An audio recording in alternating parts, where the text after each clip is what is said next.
This year marks the beginning of the second century of American racing. The sport has always been immensely popular. The Vanderbilt Cup races in New York at the turn of the century drew gigantic crowds. As the new sport evolved, heroes emerged. The drivers, the human element inside the cockpits, the men who piloted the machines. 1911, a new racing facility in Indianapolis staged the ultimate test of man and technology, a 500-mile race. An automobile engineer for the Marmon Corporation, Ray Haroon, won the race in his company's car and was an instant hero to the large crowd. The Indianapolis 500 rapidly grew to become the premier event in American auto racing. The speeds increased. Enormous crowds came to see thrilling competition amongst drivers who grew to legendary status. A race driver's career, then as now, would be defined by his performance at Indianapolis. There's an accident in the front straightaway.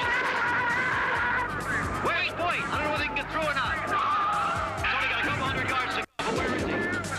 There he is! A.J. Foyt will win the Indianapolis 500 in an incredible, thrilling finish.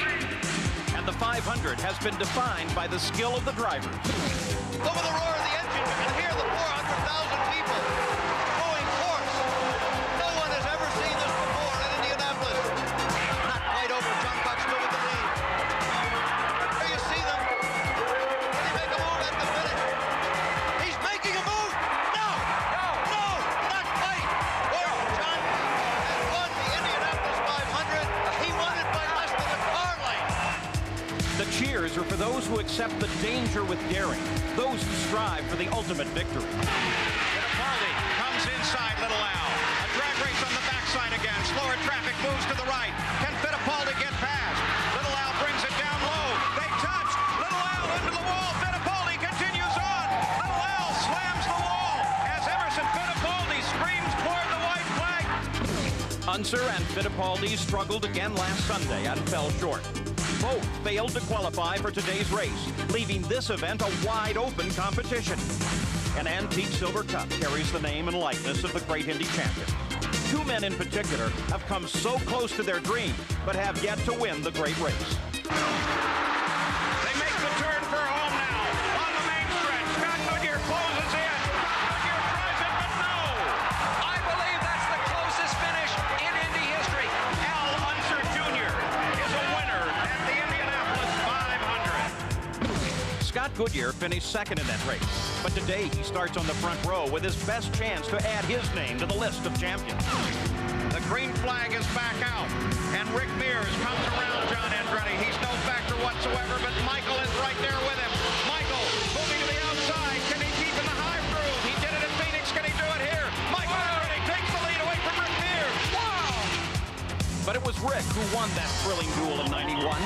Now more than ever, Michael Andretti, whose famous father Mario won the race only once, would like to carve his own name on the silver cup. Arie Luyendyk has already won here. He and teammate Scott Brayton are the two fastest qualifiers with the most powerful cars. If they prove reliable, they may be unbeatable. 100 years ago, America's first ever automobile race. The spectators followed the two racing cars on foot. Today, 33 drivers will pilot their race cars at speeds over 240 miles an hour in front of 500,000 people. A new face and name will be added to the old Silver Cup. A new champion of the greatest spectacle in racing, the Indianapolis 500. From the world's greatest race course, the Indianapolis Motor Speedway, ABC's Wide World of Sports is proud to present live coverage of the 79th running of this great race. Since 5 a.m., the largest crowd for a single-day sporting event in the world has been filing into this historic track. The cars very shortly will be moving into their positions on the main straightaway. There's the pole sitter, Scott Brayton's car. Also coming out will be the remainder of the front row, his teammate, Arie Luyendyk. They both have Menard power. And with Honda power on the outside of the front row will be Scott Goodyear. None of these three drivers are regulars in the series. The drivers at this moment are back in Gasoline Alley, that garage area situated inside the track. Let's begin with that front row and pole sitter Scott Brayton. Well, Paul, for over 2 weeks, this man and his father, Lee, have enjoyed the spotlight reserved only for the Indy pole position winner. But in a little less than 1 hour, that honor will be all but forgotten as Scott Brayton pursues a lifelong dream, a trip to Indianapolis Victory Lane. Sharing the spotlight with Scott, his teammate Arie Luyendyk with his wife Mika. They're familiar with the emotions of this countdown. Remember, Arie won this race 1990, third time to be a front row starter. He's been terrifically fast all month long. Now he wants to be fast for 500 final miles. A year ago, Canadian Scott Goodyear struggled to qualify here at Indianapolis. Today, he starts from the outside of row 1. On Thursday, his redesigned Honda engine logged the fastest laps during the final practice. If he can duplicate that effort today, this first-year team will certainly have reason to celebrate. Well, this is truly a 500 of first. That front row is the first ever to average over 230 miles an hour. The slowest qualifier in today's field, Eliseo Salazar, at 225, would have been in 6th position or outside the second row in last year's race. Why the speed? Why the close competition? Well, there are several reasons. The fastest cars are all using engines that have yet to prove their dependability. 2 Menards and a Honda make up the front row. The Menard has never finished a full 500 miles, and the Honda has never started this race. And for the first time since 1974, there are 2 competing tire manufacturers. That has added a new dimension to the race and is most likely the reason for the quick speeds.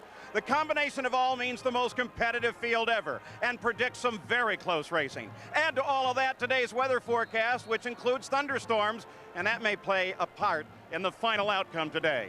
Now, one of the biggest racing stories of the month has been that Penske Racing has failed to qualify after 26 years of top 10 starts here.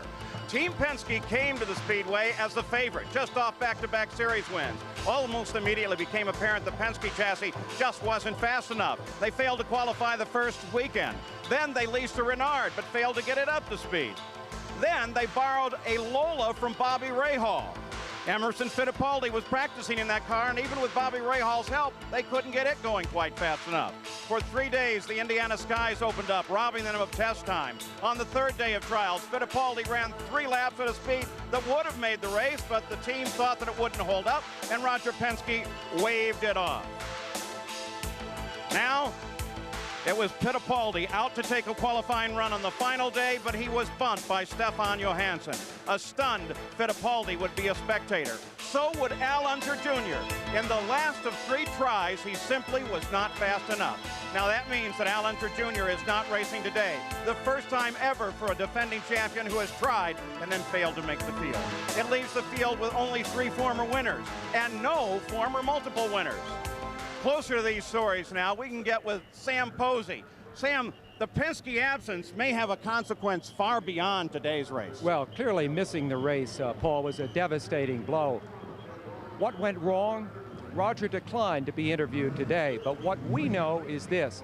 In one stroke, the aura of Penske invincibility has been shattered, and it's hard to believe that his relationship with his sponsors will ever be quite the same again.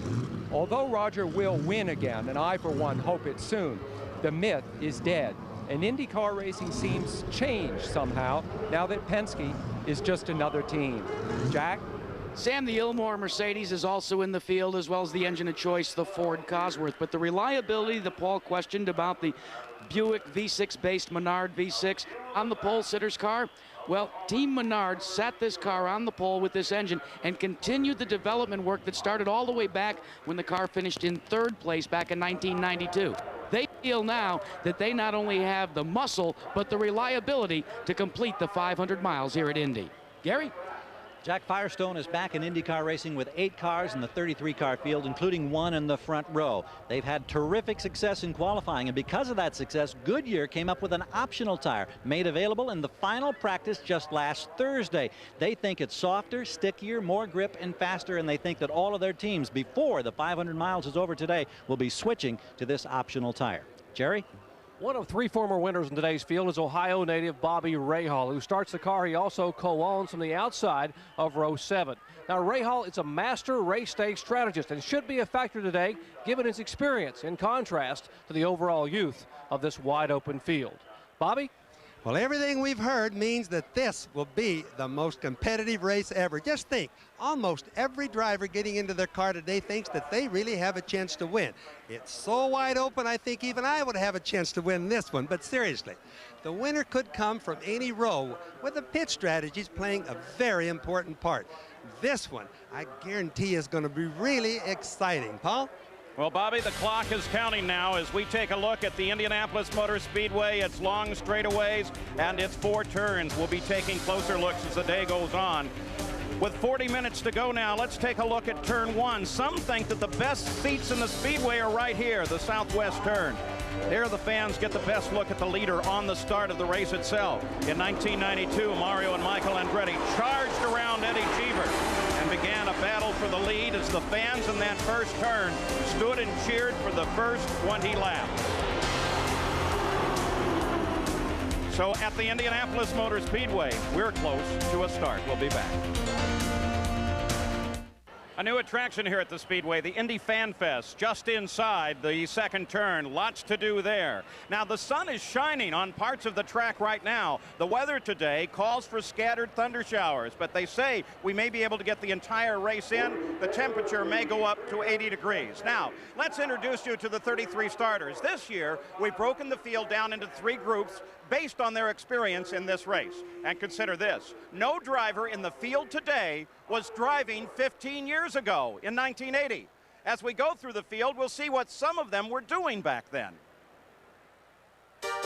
The first group is drivers in their first or second year at the Brickyard. Rookie Gil de Ferran is from Brazil. He'll drive the yellow number 8 for Jim Hall Racing. His mentor is world champion Jackie Stewart, who has helped promote his career. The only Fittipaldi in the field is Christian, Emerson's nephew. This Brazilian rookie drives for Derek Walker after 3 years in Formula One. 15 years ago, he was 9, and with the help of his driver, Father Wilson, he was already winning races. Carlos Guerrero is a 37-year-old rookie from Mexico. Much of his 26 years of racing experience comes from go-karts. He started driving open-wheel racers just 6 years ago. The fastest rookie ever at Indianapolis is Brazil's Andre Ribeiro, teammate to front-row driver Scott Goodyear. He is one of Steve Horn's 2 Tasman entries powered by a Honda. In 1980, he was 14 and making his first visit to the United States. Eliseo Salazar is the first driver ever from Chile. His racing background has him well prepared for Indy. By 1980, he already had 6 years of racing experience, racing first in Chile, then in England on his way to Formula One. The last of the 6 rookies is Alessandro Zampedri of Italy, driving for football great Walter Payton and Dale Coyne. 15 years ago, at age 11, he was racing for real, but racing in go-karts. After missing the race the past 2 years, Belgium Eric Bachelard returns to drive his second Indy 500, also for Peyton Coyne. Mexico's Adrian Fernandez is back for his second year with Rick Gallus Racing. The 30-year-old has 13 years of racing experience, starting in Formula V. Mauricio Gugelmin is from Brazil. Last year as a rookie, he finished 11th. His background is Formula One. He was the Brazilian national go-kart champion at age 17. Brian Herta is in his second year. He was injured at Toronto last year, but struggled back to start driving again, only to be re-injured after qualifying for today's race. But the young man from Southfield, Michigan, who began racing in 1982, will start 33rd in his backup car.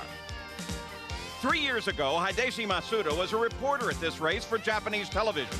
Last year, he crashed while running 7th just before the halfway.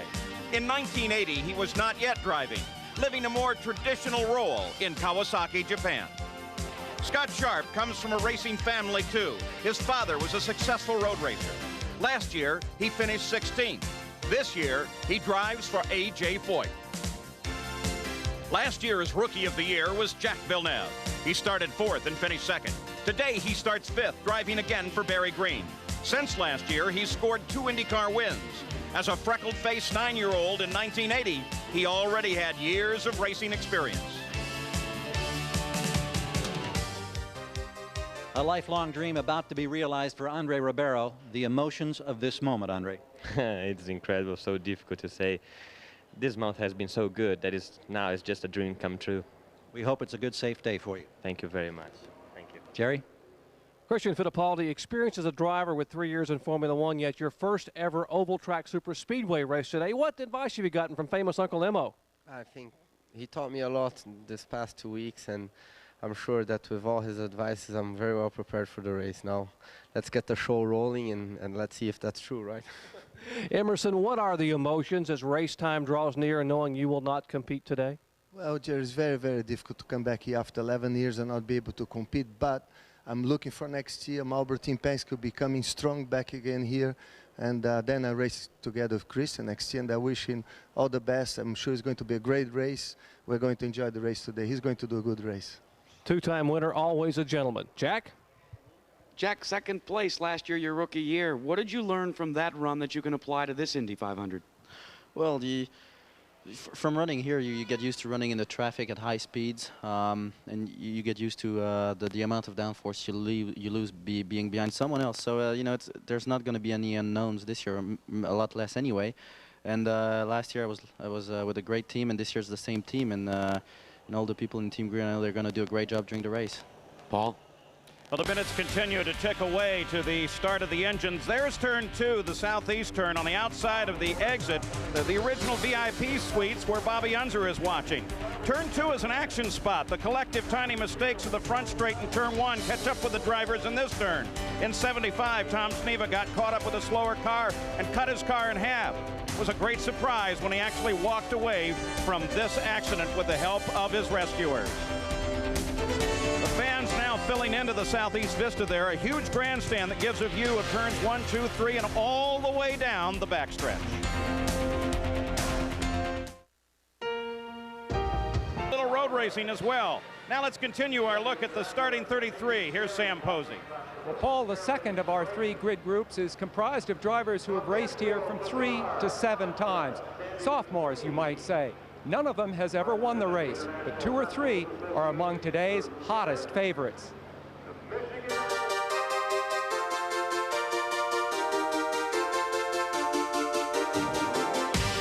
Robbie Gordon brings to this race a swashbuckling confidence. 8 weeks ago, he won his first IndyCar race at Phoenix. Today, we'll be listening to his radio communication with his car owner, Derek Walker. A racer all his life, when he pedaled to this win in 1980, he was just 11.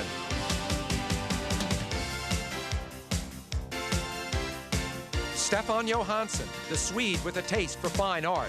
After 9 years in Formula One, he switched to Indy cars, and today races here for the 3rd time. 15 years ago, age 23, he became the Formula 3 champion of England. When you think of Buddy Lazier, think of Vail, Colorado, his home, and skiing, the passion he shares with racing. A dark horse here in his green Menard, Buddy has moved fast all his life, on pavement and snow.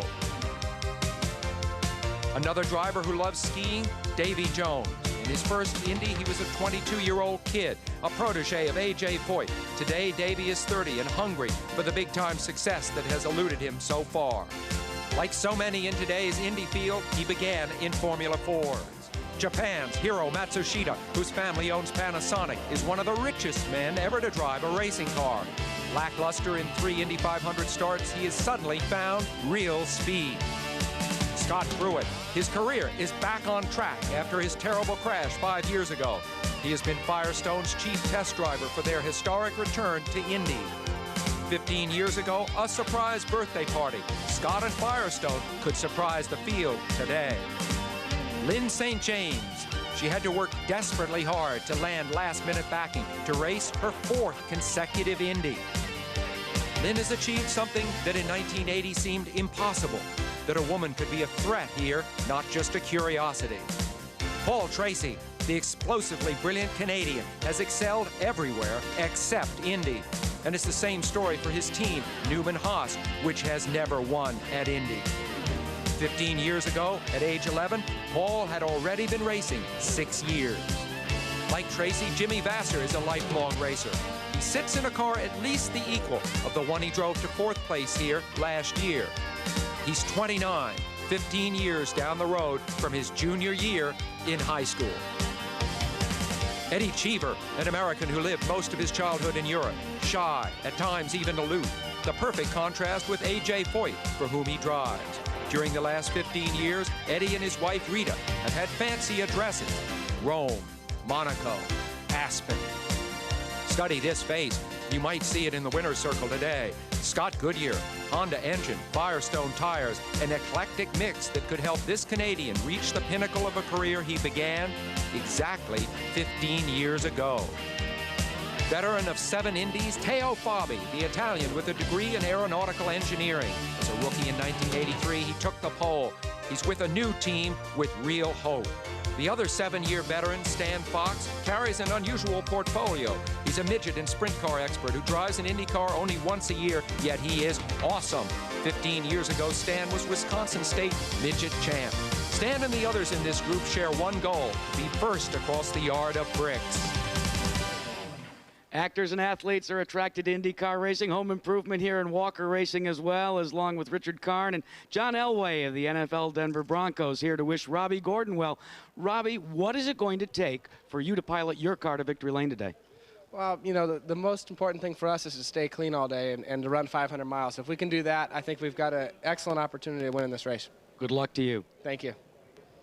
Scott Pruitt stands alongside, and Scott, what a terrific comeback story, missing this race the last couple of years. The thousands of miles of testing for Firestone. Under these prevailing weather conditions, what are you expecting from your Firestones today? Well, I think it's going to be good no matter what. The Firestone is shown all month long. We can run in hot conditions, we can run in cool conditions, and I mean, what I see is going to be a fast race. I hope Patrick gives me a great car. They have every other race, and I'm looking forward to it. A chance to make history today for Scott Pruitt. Wish you well. Thank you. Paul? Bobby Rahal, winner 1986, his wife Debbie, as they make their first appearance out in the pit area, just coming out of Gasoline Alley, as many of the drivers now beginning to move toward the pit area. Let's go back into the garage area. Jerry Punch. Lynn St. James, although you qualified 6th a year ago and start back in row 10 today, for many reasons this must be your most rewarding Indy start to date. Well, as we know, talent, skill, desire does not ensure that you're going to start the Indy 500, but because sponsors did come through, Whitlock Corporation, Blue Blocker, Ford, Goodyear, those people enabled me to be here. We earned our spot. I'm very proud of that spot, and I want to have the race of my life today. Well, she was Rookie of the Year back in 1992. After an 11th place finish, she would like to improve on that today. Paul? There's Davy Jones. He had hoped to drive 2 races here today, one in Indianapolis and then fly to Charlotte, but he wrecked in practice for the Charlotte 600, and so he's going to only drive 500 miles, only 500 miles.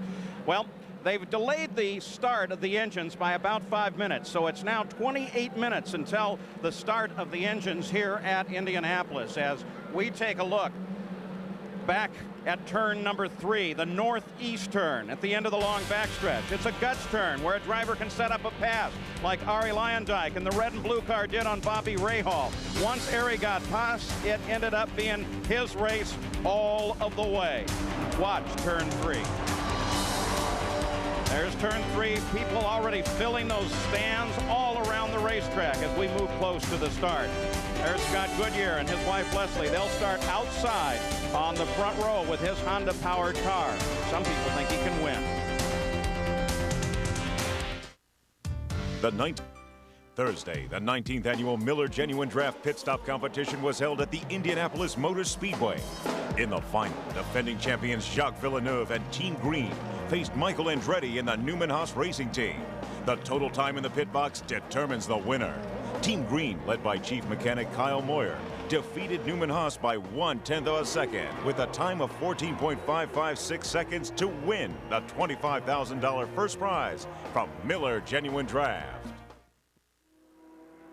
We're back live at Indianapolis. There's Paul Newman, great actor, very, very good race driver, one of the co-owners of Michael Andretti's and Paul Tracy's car. Roberto Guerrero, he still holds the track record here at Indianapolis. Many thought that he would lose that honor this year, but he still has it. They didn't get up above his speed.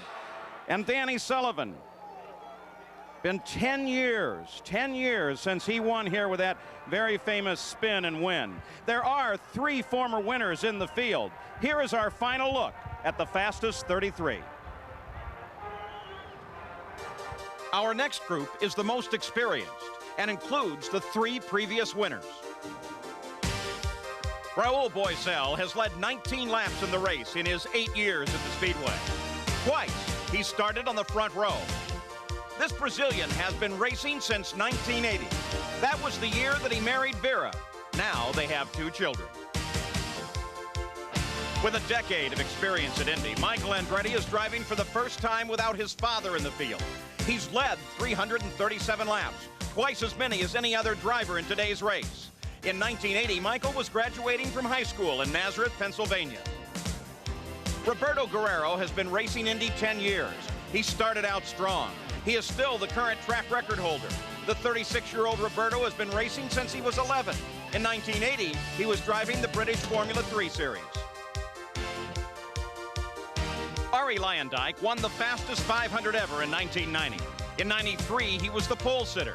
This is his 11th 500-mile race. When he married Mika in 1980, he already had 8 years of racing experience. This year is the 10th anniversary of Danny Sullivan's spin and win. He returns for his 12th start after sitting out last year's race. In 1980, when not driving Can-Am or Formula Atlantic, he was an avid outdoorsman. Bobby Rahal has competed in the Indy 500 on 12 occasions. In half of those, he has finished in the top 10, winning in 1986, driving for Jim Truman, who died just a few days after that win. Together, he and Truman rolled up quite a record as a racing team. Bobby's been racing for 22 years. The most experienced driver in the field is the pole sitter, Scott Brayton, with 13 previous starts. In 1985, he held the single lap record. His pole position is a dream come true for Scott and his dad, Lee, a former driver himself. Headed through Gasoline Alley with the entire Newman Haas team. Paul Tracy, his wife Tara in front of us. Here's Sandy and Michael Andretti, Mario Andretti.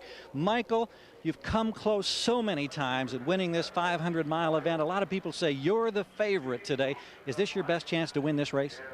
I think it's one of them for sure. You know, there's been a few other years where I think we were in pretty good positions, but I feel good about it. The car's been running great all month, so we'll see. And over here, Mario, we can't ignore you. I know the emotions must be just awful right now for the first time not being in this field as a retired racer. Well, no question. You know, it's certainly a different feeling for me because I always felt quite cool, you know, walking out like we're doing now. But now all of a sudden, you know, I feel some anxieties that I haven't experienced before. But, you know, leave it all up to Mike. I have full confidence in him, and Godspeed for all these guys. Mario, you're always cool. Jack? Gary, it's awfully hard with a crowd of 400,000 to find a place to gather your thoughts, but Bobby Rahal has done it right next to his car up against the outside wall.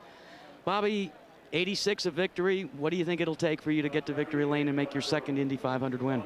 Well, a good, well-balanced car throughout the field run and really staying out of trouble, I guess. You know, last year we managed to avoid a bunch of incidents in front. I just hope we can do it again if we have to. And the car feels good. I just, you know, you just hope everything hangs together, and if it does, I think we have a good chance. He likes his chances. Let's go to Jerry Punch.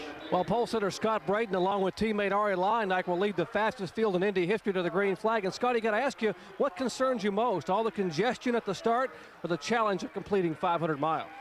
Well, they both concern me, but the challenge between the 500 miles will be the most difficult one to master. And I think we're going to have a great start and a great race. Let's ask your teammate, Arie. Arie, how about the start? Have you and Scotty worked something out as teammates at the beginning? Well, we're looking for a safe start, obviously, and whoever gets to the corner first, has it. All right, no deals here. First speed to the corner in turn 1 will lead the first lap, guys. Well, the clock continues to count to the start of the engines. Last year, the 85 winner Danny Sullivan spent the day high over turn 4, the northwest turn, working with our announcing team. He was the one to make the call as Emerson Fittipaldi hit the wall while in the lead. Emo had a lap on everyone but Little Al and was uncertain about Junior's true position. So when Junior passed him, he picked up the tempo to get him back and drove it right into the wall. Now in turn 4, nearly everyone is at their seat. The pre-race ceremonies here are very traditional and immensely popular. Most fans are seated an hour or more before the start just to watch the preparation.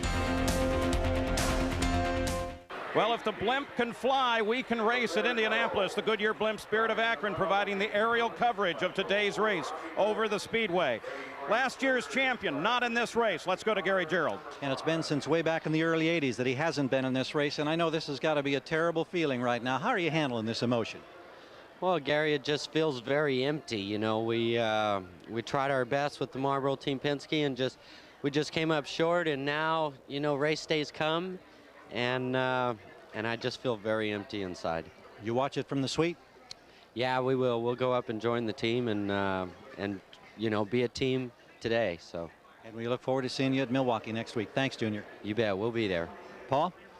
Sad that little Al is not in the race. Alessandro Zampedri as he waits for the start of the Indianapolis 500. The clock continues to count. There's Michael Andretti. And, of course, the front row team. Adrian Fernandez knows what it's like to make this walk out to his race car because he's a sophomore driver. Christian Fittipaldi experiencing it for the first time in his career. A rookie in competition for the Indianapolis 500. Danny Sullivan, who could ever forget the spin to win where Mario Andretti thought he was going to win his second Indianapolis 500. You know, in just a couple of minutes, Scott Brayton will strap himself in this sleek race car and begin to run from the pole position at speeds in excess of 240 miles per hour. Now, the car is very sleek, side pods. The idea is when you're running at 240 miles an hour, you need wings, front and back, to be able to keep the car on the ground. The tires, you've got to change them between 7 and 8 times during pit stops. No need for gasoline. The car runs on methanol. But miles per gallon, how about only 1.7 miles per gallon? Now, what about 500 miles in just 2.5 hours? That'd be like if you got in your car in Washington, D.C. and drove all the way to Detroit, Michigan.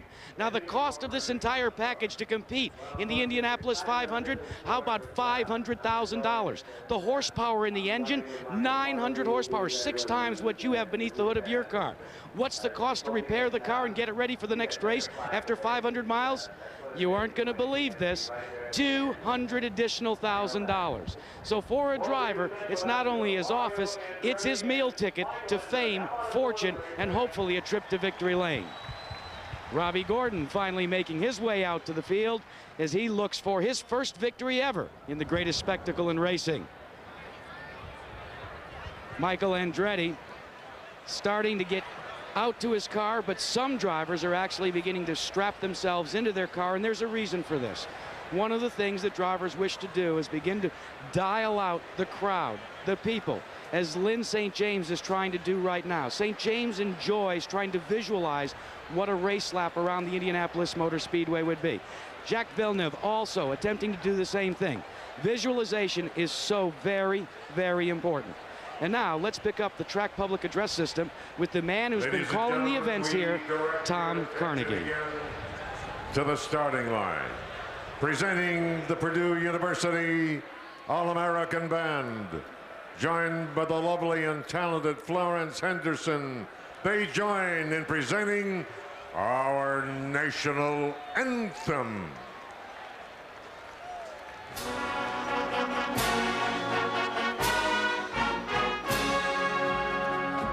Oh, say, can you see by the dawn's early light what so proudly we hailed at the twilight's last gleaming, whose broad stripes and bright stars through the perilous fight o'er the ramparts we watched were so gallantly streaming, and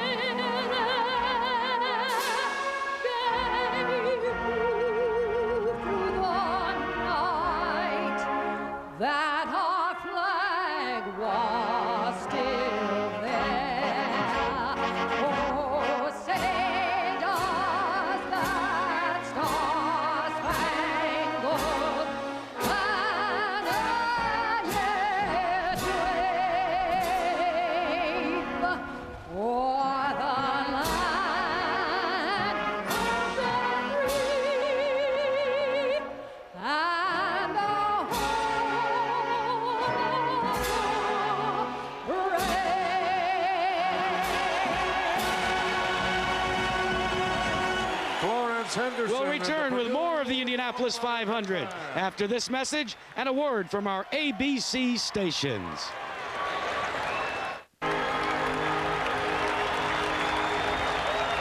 Honoring the Memorial Day weekend, the larger purpose of this weekend, a flyover by a B-17 and the rendering of taps.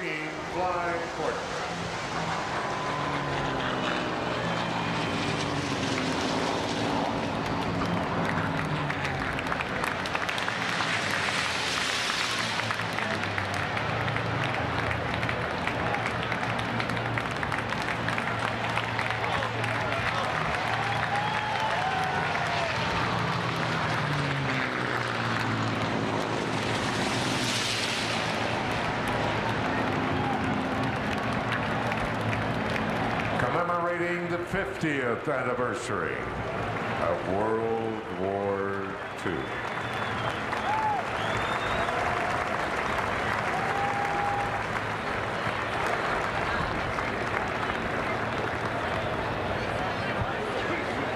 We celebrate the 50th year of the conclusion of that worldwide conflict. After that, the Indianapolis Motor Speedway began again under the Holman George banner.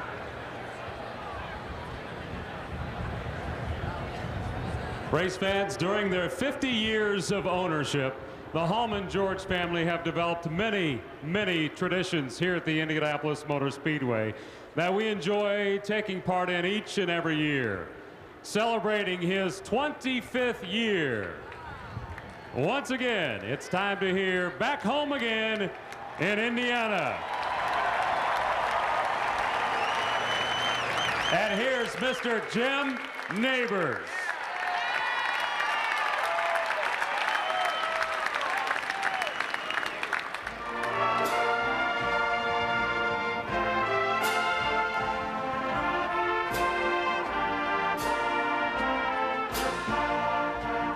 Back home again in Indiana, and it seems that I can see the gleaming candlelight still burning bright through the sycamores for me.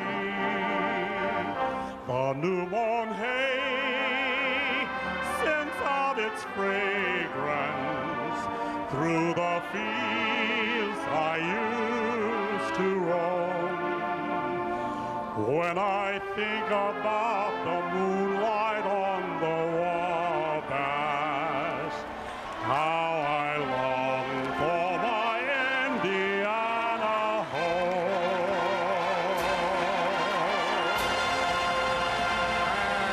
And let's go racing. We take you to the head of the line.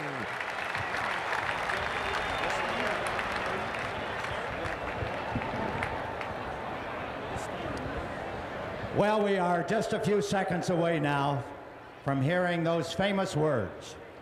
Certainly an emotional time for all of us as we wait the start of the 79th running of this event and the 50th race for the Holman George family. That moment has arrived. To give those famous words is Chairman Emeritus of the Indianapolis Motor Speedway Board, Mrs. Mary Vendrick Holman. Ladies and gentlemen, start your engines.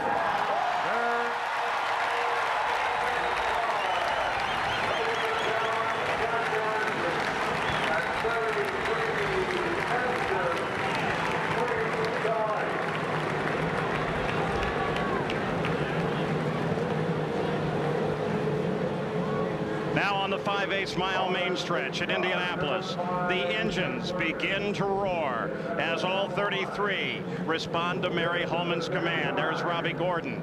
Many of the associate crew members now are moving away from their cars, and very soon they will be rolling away for the start of the race. Let's go down to Jerry Punch at the back of the field. And Chip Ganassi, after all the years, does the thrill of this moment ever go away? Never, Jerry. It just keeps getting bigger and bigger. I'm coming back every year. How about your partner here, Joe Montana? Joe, your first ever Indianapolis 500. What are your emotions? I'll tell you what, they're as high as they've ever been. You hear a lot about it, but I'll tell you what, the excitement when you're here is more than you can ever imagine. Those are the words from a man who played 4 times with the world watching in 4 Super Bowls. Paul? And a phrase repeated by almost everyone who comes to their first Indianapolis 500. Let's go to Gary Gerald. Well, here's Steve Horn. He's been away from the Speedway for a couple of years, but he won here with Bobby Rahal in 1986. Now with Scott Goodyear and Andre Ribeiro, Honda, Firestone, and a great chance to win. You've got to be thrilled. It's been a great thrill for us all month. The team's done a great job, both drivers, and just really excited to be back here. Well, I know it's a lot of emotion for everybody right now. You got everything under control? Yeah, I think it is. All right. He says it somewhat cautiously. Jack? Well, Gary, what about John Menard as the cars begin to pull out? You've got 2 on the front row. What was the last thing you said as a car owner to the pole sitter, Scott Brayton? I said be safe and kick some butt. Well, there you go, Paul. All right, John Menard owns the 2 cars on the inside of the front row. There's the pole sitter, one of them, Scott Brayton. Race analysis for the day. 200 laps, 500 miles lie ahead for these 33 starters. And the best indication is that they should have pit stops coming right on schedule. But look here, Buddy Lazier has not yet started, the 3rd of the Menard cars. Now, once again, 200 laps, 500 miles. Race record, 185.9 set by Lyondike. Expected fuel stops coming between the 24th and 27th lap, depending on how many caution flags come out. Now, sticking at 6,000. Listen to that. You're listening to Robbie Gordon talking with his car owner, Derek Walker. We'll stay with them throughout the day. In today's field, there's the chassis, the engines, the tires, as Buddy Lazier finally gets to roll away. And he will join up in that starting field in his original position. Now let's review for you once again the entire field for the Indianapolis 500. In the front row, on the pole, of course, is Scott Brayton with his teammate, Arie Luyendyk, sitting alongside. And on the outside of that front row is Scott Goodyear, 2 Menards and then Honda power. Jim Perkins is driving the pace car. There are 3 safety cars in front of the official pace car itself. The Corvette, beautiful machine. There's your front row. Now let's take a look at row number 2. In the second row, Michael and Jack are both looking to improve their best 500 finish of second. In the third row, Gordon and Vassar both finished in the top 5 last year. In the fourth row, Hero has been fast all month. He's in row 4, along with the fastest rookie in history, Andre Ribeiro. The fifth row, 2 former pole winners occupy this row. In row 6, 2 young Chargers and a talented rookie. One of the former winners heads up row number 7. And we look for the 7th row now. There it is. That's Bobby Rahal. The 8th row, a former winner, a veteran. And the 3rd Menard car, Buddy Lazier, who did get started. The 9th row, the least experienced row in the field, has only 2 previous starts. In row 10, 2 rookies and the only woman in the field. And the 11th row, every starter in the final row has experience. None have ever started this back in the field. Now let's take a look at today's stories. The engines, of course, are number 1, especially the Menards and the Honda in the front row. The competition between the tire companies could become a very key factor today. The wide open competition that we recognize in this field right now. Anybody could win and we could see a new champion. And of course the weather, possibility of thunderstorms, and overall then how that will affect the pit strategy. Now, let's go back down to Jack Arute. Well, there are so many stories in the Indianapolis 500. Consider Stan Fox, right here, a native Hoosier, who's a salesman by trade. He runs, as you said, in the grid piece. He runs sprint cars, dirt cars, but he makes 1 start every year for the Indianapolis 500. It's his lifelong dream to compete. But one of the major reasons why, last place in this race last year paid $143,000. Not a bad paycheck. Let's go to Jerry Bunch.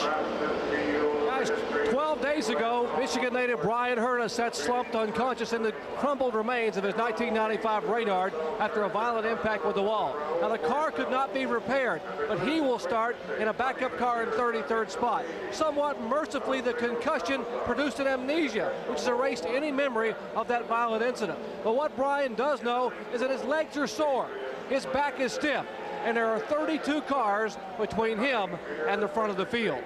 Let's go to Gary Gerald. Jerry, one man in this field that we haven't heard a lot about is Teo Fabi, but believe me, he's had a terrific month of May. Consistent speeds for this new Jerry Forsythe team at better than 230 miles per hour. He starts in row 5, but among all these thousands and thousands of people standing, waiting for the green flag, if you're looking for a dark horse, don't count out Teo Fabi. Paul? All right, Robbie Gordon is on the pit road. He apparently is having some sort of problem with his two-way communications, if not the race car. Jack Arute, what's the story? Well, Paul, believe it or not, it's a radio problem. The report was that he has a problem with his radio, so what they're going to try and do is bring him in and see if they can cure it. So very important to have radio communication for 500 miles. Here he comes in the... Listen to Derek Walker. He'll instruct Robbie and the crew as to what they need to do. Saying he'll switch to the good radio. You can watch it unfold here. Listen to him. Something in the front there. Probably very important to say that we are listening in. We don't have equipment connected to that system. We're passive listeners. What he said.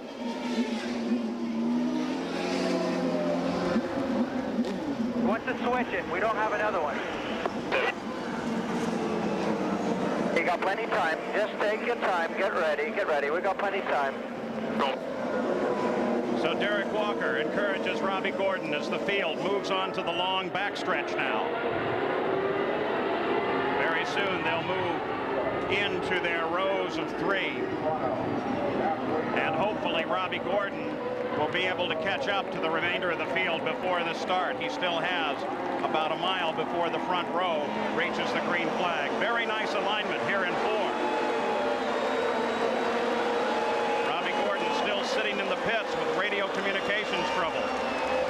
The pace car begins now to accelerate. Scott Brayton, the pole sitter, leads the front row around. Good alignment on the front row. Pace car is off the track now. They're a bit straggled beyond the front row. Brayton begins to accelerate. There's the green flag. And the 79th running of the Indy 500 is underway as Scott Goodyear sweeps across the outside and into the lead. Ari Lyondike ducks into second place. And we've got a car into the wall. Right off of the first turn, 2 cars tangled. One of them is Eddie Cheever. The other looked to be Stan Fox. And the front end of one car cut away. The rest of the field slows. All right, Paul, in turn 2, we can see debris, the main bad thing. Debris, broken race cars, laying all over this race track. Clear down into turn 2, all the way from turn 1, clear down here. There's Dan Fox sitting right in front of us there. The biggest thing the guy's going to have to worry about when they come back around, cutting their tires and all the carbon fiber laying around.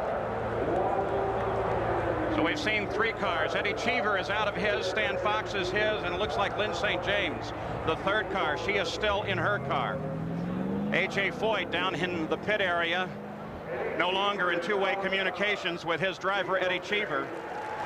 But the yellow flag out right here on the start. And there is DeFerrin trying to drive a broken car back to the pit area. Paul, the track is blocked so bad down here, they're going to have to put the cars down on the pit apron to get them through in my area. Let's go to the pits, Gary. And a quick radio report from Paul Tracy. Paul, he said, Tracy told his crew he barely missed that accident as it happened. He said it's the luckiest thing that's happened to this team this season. Well, a first lap incident is one of the great fears. Here it is as the leader, Scott Goodyear, came off of 2. Now watch way up in the corner. Suddenly 2 cars get together, and that was Cheever and Fox. The field darts to the inside, many using the warm-up lanes, which were only built here a few years ago, but probably saved many drivers here today. Stan Fox looks like he got into the wall incredibly hard. We're concerned about him, very concerned. we'll keep an eye, and we won't report anything until we actually have it confirmed.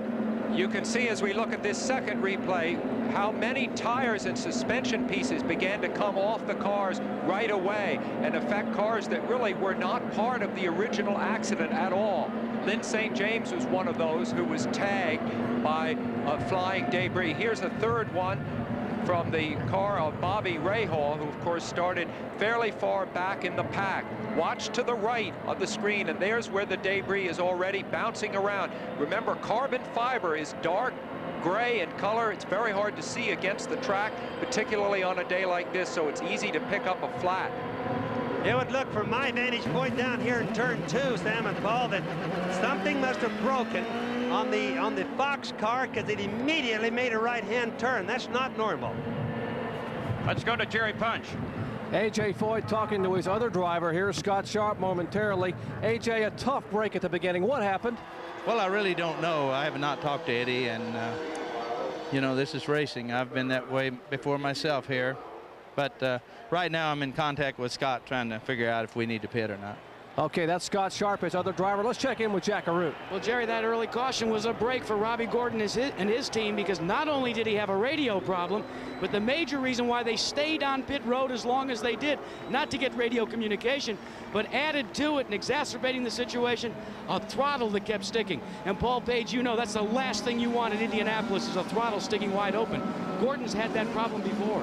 Yeah, had the problem at Miami. For one, had radio problems at Phoenix, but yet he won that race. So now the yellow is out the first time. One lap is complete. We're under caution at Indianapolis owing to this accident. When we come back, we'll update it. We're back live in Indianapolis, still under yellow after a first lap accident, first turn actually. The field is still circulating on lap number 3. These are the cars that we believe are involved in the crash.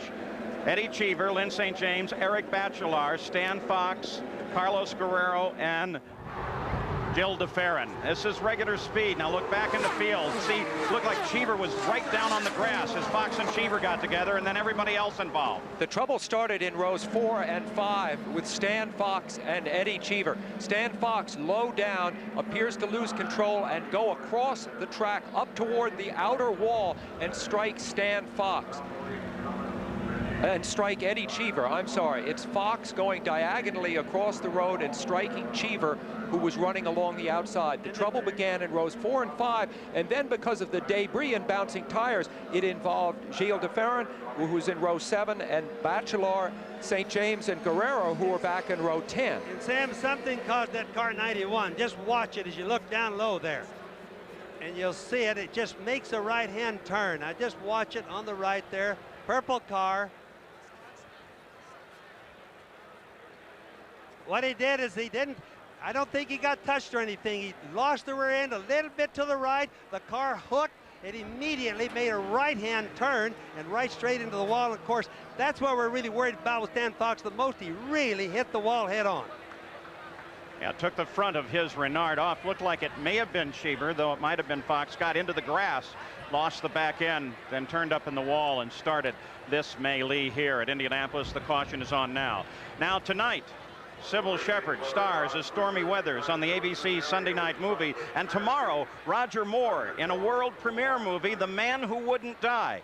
Go to the movies with ABC tonight and tomorrow at 9, 8 Central Time. The field circles behind the pace car. Let's go to Jerry Punch. We're in the Danny Sullivan pit, and Ziggy, Paul Harkis, the crew chief, what's Danny's situation? I understand he got struck in the head with some debris. Yeah, he said he got hit in the helmet by flying debris. He thinks he's okay, but he's not quite sure about the one of the front tires. The right front tire seems to be a little bit of a problem. We may try and bring him in and change that before it goes green. He's afraid that he might get a puncture if it stays out there once it does go green. That's Danny Sullivan concerned about a possible right front tire going down, Paul. We'll be frantically checking all the cars. There was a lot of debris out there. It could affect the race. We'll be back.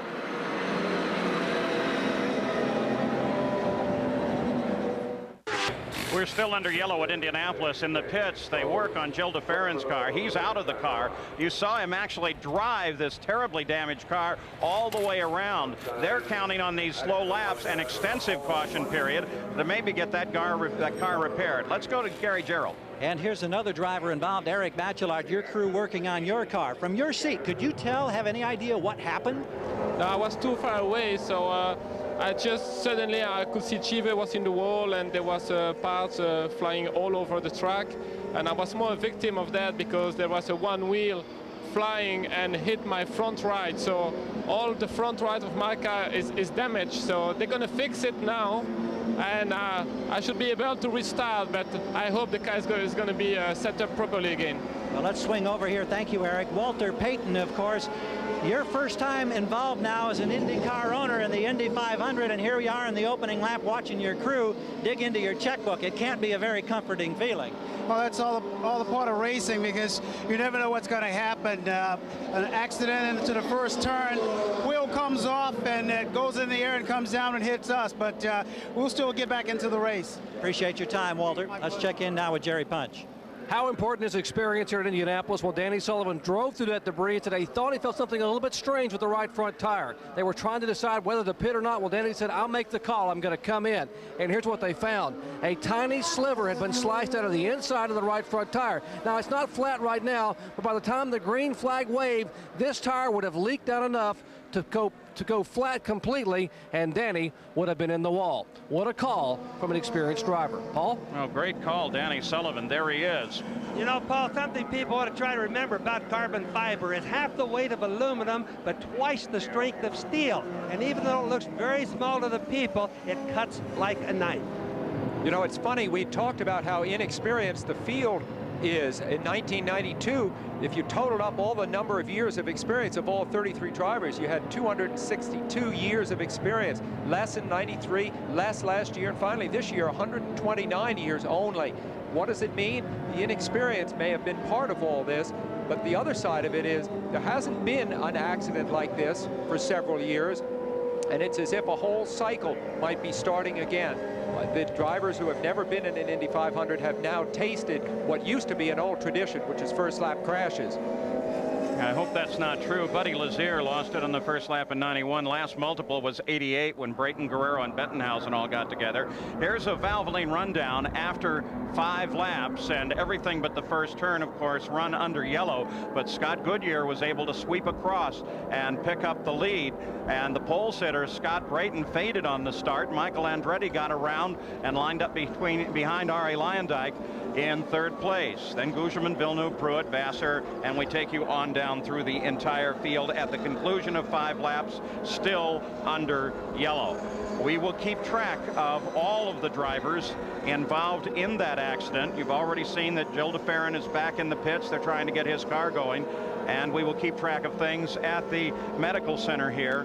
We have very good communications. We don't want to do anything until we know exactly what the conditions of everybody is. Let's go back to Gary Gerald. Paul, you mentioned Gilles de Ferran out of the car, still with the helmet on. I understand, Gilles, that this was one of those cases where you also were just a totally innocent victim. I mean, I saw the incident quite early on the corner, so I slowed down very early and went to the inside to make sure nobody hit me in the back. And from the smoke, one wheel came bouncing off and hit the car. I mean, there was little I could do.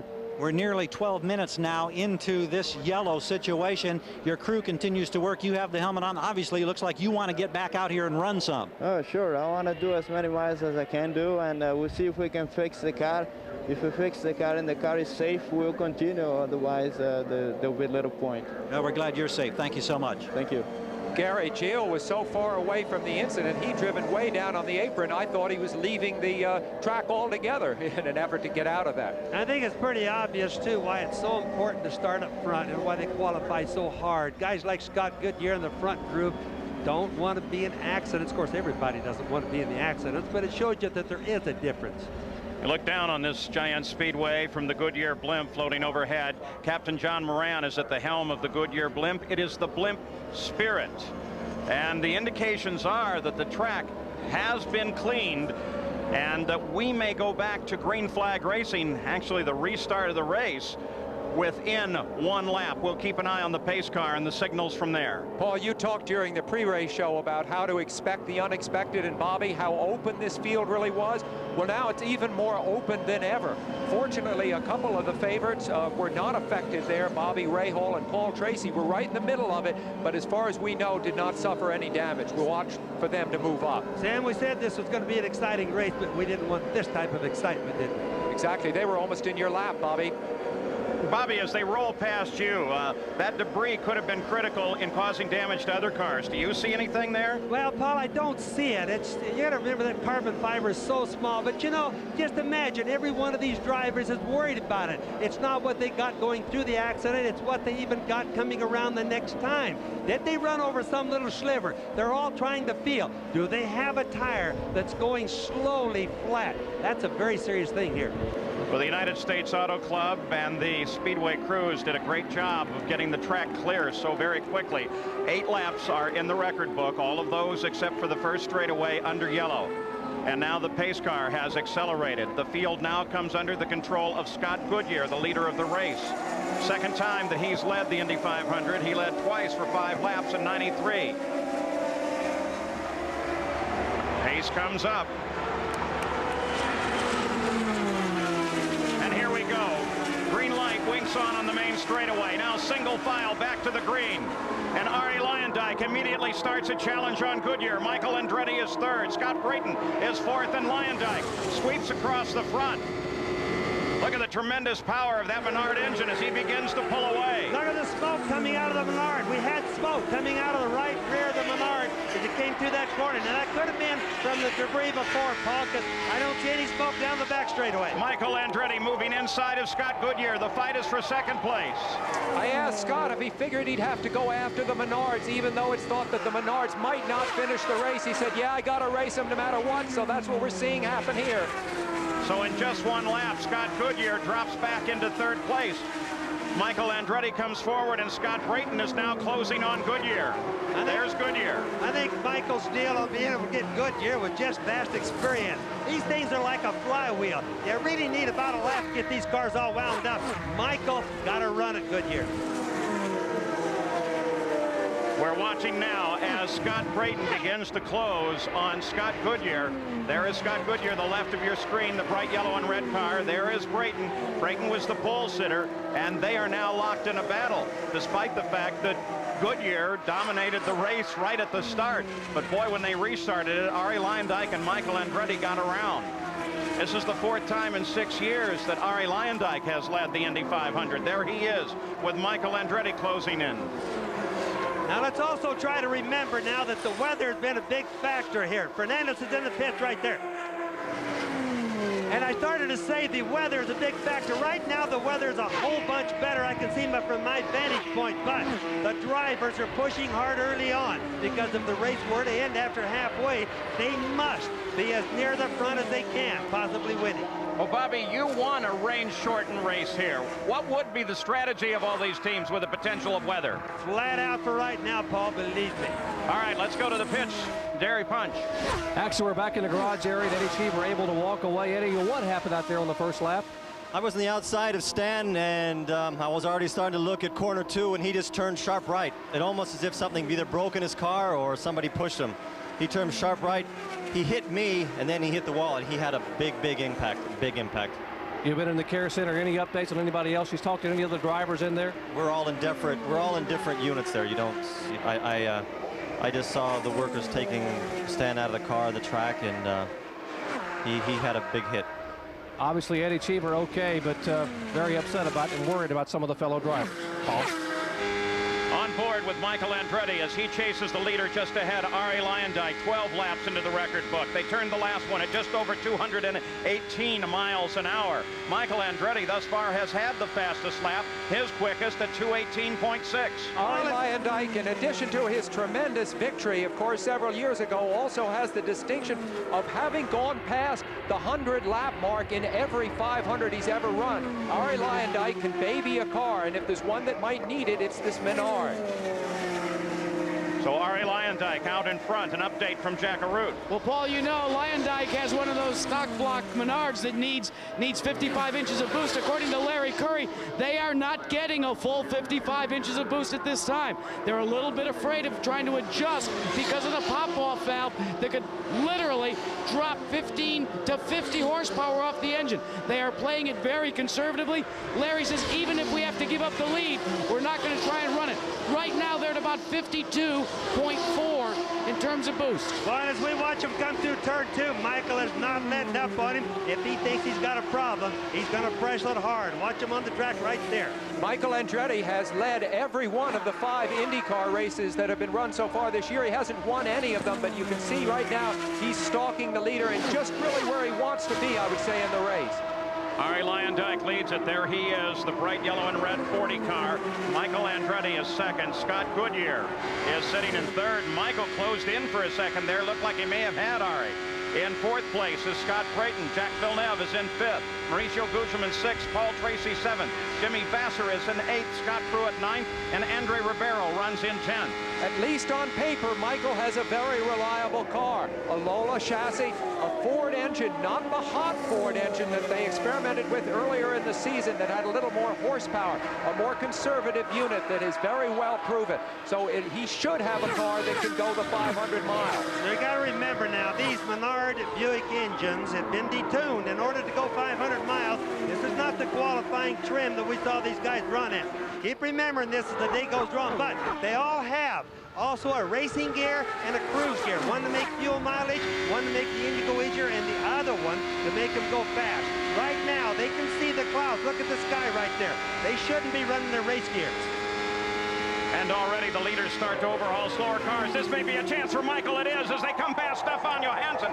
Michael passes the leader. There's Herta just ahead of Ari Leyendijk, who's now back in second place. Michael, who has led more laps than almost the whole rest of the field put together, is now back in the lead of the Indy 500 and has led all 6 of the IndyCar races held this year. He planned that and used the traffic to get it done. That shows you real experience. 6th time that Michael has led. The battle now will develop for second place. Lynn St. James was one of those in that accident. Let's go to Jerry Punch. And Paul, fortunately, she's walked out of the hospital. Lynn, what happened out there? I'm not really sure. I mean, I saw that there was an incident up ahead, and I just tried to find a hole. I thought I had found one. I had to go high, but I got hit and then got into the wall, and so that I was on my own missile. But it seems strange because the incident was so far ahead that there should have been enough room for people to get through, but everybody was, I guess, still bunched up, so it's just very unfortunate.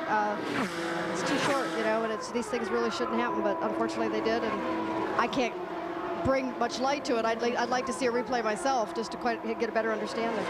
A tough month, and it all comes up too short for Lynn St. James. The leaders overhauling the back of the field now. Let's go back and take a look at Michael Andretti's great move that got him into the lead of the race. We'll look at it from on board his in-car.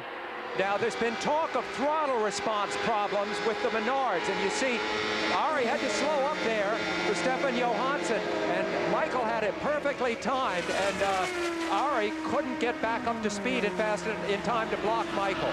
Same shot from Ari Leyendijk's car, and boy, he almost got pinched off there, but there you see the thoroughbred versus the production-based engine. That thoroughbred engine, the Ford Cosworth and Michael's car, will wind up a little faster when necessary. I think you may find the Menards have trouble in traffic. What they did right there is they used a double draft. When 2 cars get side by side, it's just like a vacuum cleaner, and that's how Michael got by those guys.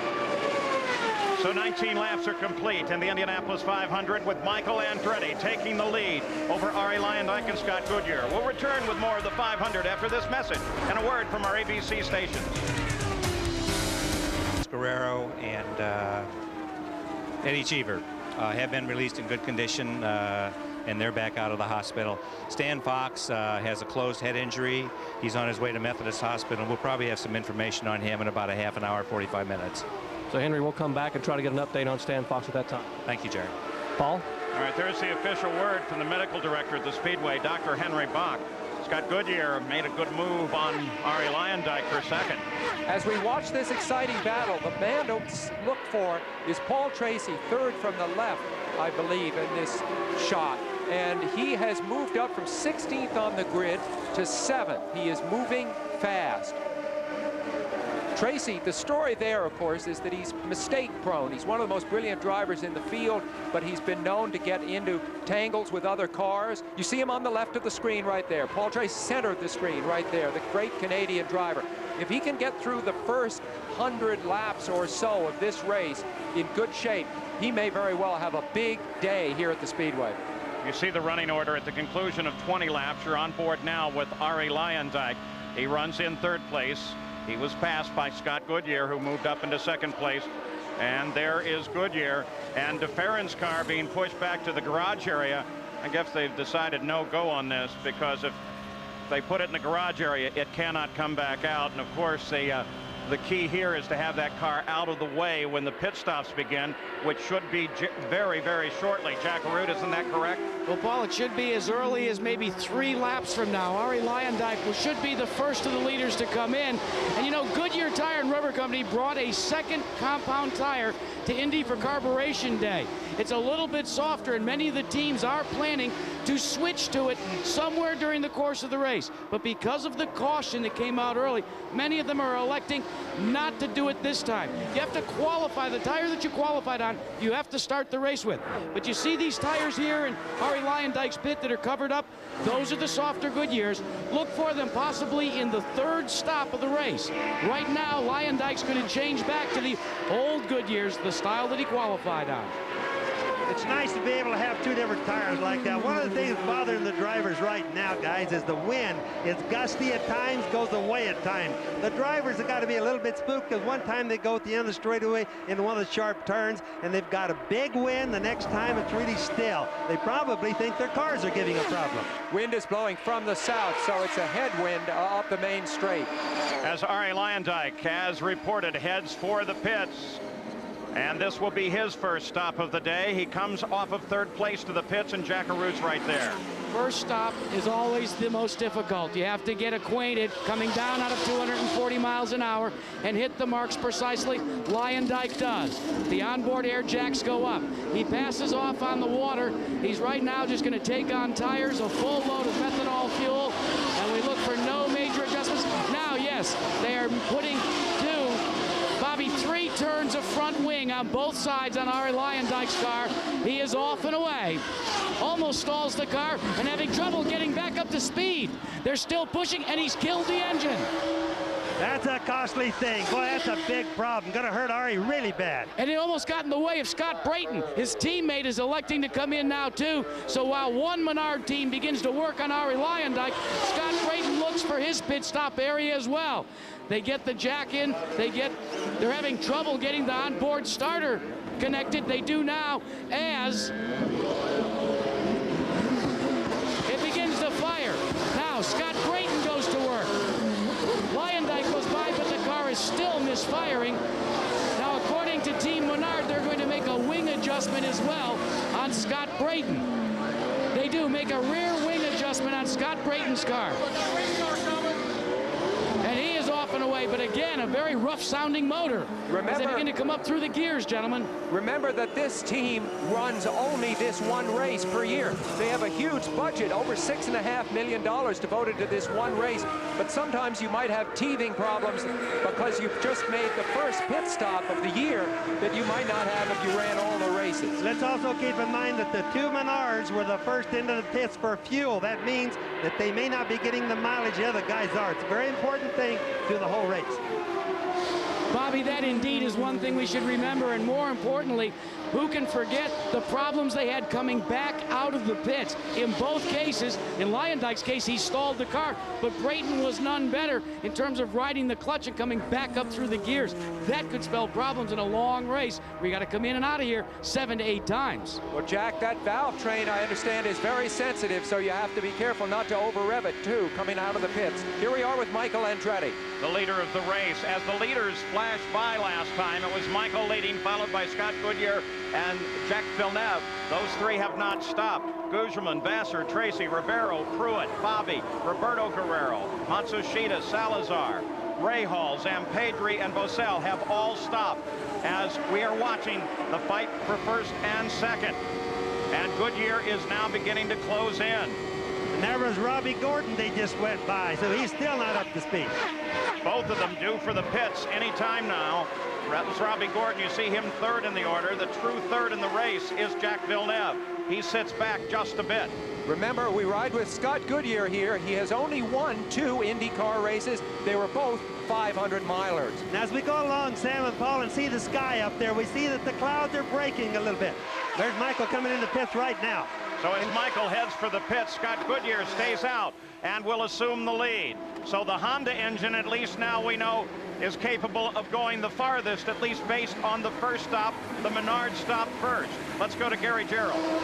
We wait with the crew anxiously. Here's the nose of the car. Watch for a slight wing change. They're going to go up a half turn, we're told, on the front. They're staying with the primary Goodyear tire. No change to the optional compound. There's the change at the front of the nose. Everything looks routine. Off the jacks, running about 15.5 seconds on our clock. And Gary, what that means, a half a turn up on the front wings, 15.110 seconds. But what it means is the front end's going to be a little tighter on the ground. It means it's going to turn a little better. So the leader of the race makes his stop, and Scott Goodyear assumes the lead. Goodyear has now gone 4 laps beyond Michael Andretti, and he is due for his stop on the next lap. So Scott Goodyear out in front. This could very definitely be a factor in this race, is how these different engines handle their fuel economy. As Goodyear comes around Robbie Gordon, that's not a pass for position. Gordon, remember, had trouble at the opening of the race and has continued to struggle since then. So Scott Goodyear, we watch for the turn down onto pit road. Goodyear left the team that he was with last year, Bernstein's team. You see him turning down here. He was without a ride at the beginning of this season, but when the Tasman team got to, with Steve Horn putting this team together, he got his old mechanic with him, Joe Flynn, and they've had terrific confidence over this month here. Scott Goodyear rolls in from the lead. Here's Jack. Paul, Scott Goodyear has certainly cast the gauntlet down in terms of fuel mileage with his Honda and Firestone shot entry. Now, Firestone has 2 options of tires as well, but they are electing to stay with the same compound that they qualified on. Goodyear now on board in the cockpit, resetting the fuel metering device to tell them how many miles and how many gallons are left on board. They cleaned some debris out of the left front radiator area. A very uneventful pit stop, and he is off and away. Yeah, Jack noticed Steve Horn made no adjustments to that car. Now, that's something else we want to watch as the race goes on. So Jacques Villeneuve, French-Canadian, picks up the lead of the race. He made his stop on lap 35. So Villeneuve now in front of the race as he moves up from his position past the front row. Villeneuve is at the top as 34 laps are now complete in the Indianapolis 500-mile race. We'll be back with more of our coverage from Indy. Here's the lineup after 38 laps with Jacques Villeneuve at the top of the order, as we suggested. We are now under a yellow, and the reason for the yellow is a piece of debris out on the racetrack. And how did it get there? Well, Arie Luyendyk was going down the front straightaway. Now watch him. He was having trouble with the driver in front of him. Had to dart a couple ways to get by, and in his anger, he knocked out the headrest. He didn't approve of Scott Sharp. So because that's on the straightaway, the yellow flag came out. Now this was Arie on his first stop. Listen very carefully to the engine.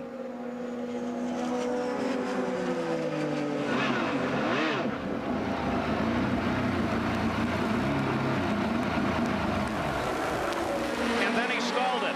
Bobby Unser, that can't be a healthy engine, can it? What's happened is the computer just went astray on him right there. It's no different than what people can understand as a carburetor choke being on when they try to leave their driveway. It was just dead rich, wouldn't keep running. He had the throttle down, but there's nothing he could do about it. Now, they have had some problems on those cars with the fuel pumps, too, Bobby Unser. And you got to remember, Paul, this could be giving them problems throughout the entire day. Plus, it makes the computer give the engine too much fuel, but at high RPM may not be a problem. So the leader of the race is the blue and white 27 car of Jacques Villeneuve. 35 laps are complete. We're back. We're still under caution, expecting green very shortly here. Under the caution, Jacques Villeneuve went into the pits. He was the leader of the race at the time. It was a very frustrating stop for him, though, filled with errors as the team tried to get him away. They were still connected when he pulled forward. Shades of Lloyd Ruby. Fortunately, they didn't pull the hose free. Let's go to Jack Arute. Well, Paul, here's the problem on the Patrick Racing team with Scott Pruitt. During the time that it took to try and get the pack up, Scott Pruitt literally ran out of fuel, and he had to come in dead stick. Now, Pat Patrick is the car owner, and Pat, this is not what you wanted to see. You were shown in 5th position, and then you ran the car out of fuel under yellow. We had no choice, Jack. These stupid rules they have here, they close the pits. You can't come in if you're out of fuel. If you do, you get black flagged. It's horrible. I can't believe it. Well, here's the situation, gentlemen. Here's what happens under the rules. Until the pace car gets the leader, the pits are closed for service. Well, there was a mistake made. They had a problem picking up who the correct leader was. So lap after lap ticked off with the pits closed. We were in the end of the window for pit stops for many of the front runners. And what happened was Pruitt ran out of methanol. Yeah, they originally picked up Andretti and then had to cycle everybody through until they had Villeneuve, and then he went into the pits almost as soon as they had him. You got to really sympathize with Pat Patrick on that. He has to be right. And Jack, that closed pits business, of course, removes some of the tactical advantage of having a man like Jim McGee on your team. We come back to the green light. And we're back racing again, riding on Bobby Rahall's nose as we head down into turn 1 at better than 215 miles an hour. The leader is Andretti. Scott Goodyear is in second. There is Michael. The order now with the pit stops. Some of these slower cars and backfield cars are mixed in with the leaders of the race. There's the running order after 42 laps. As we look at the Valvoline leaderboards,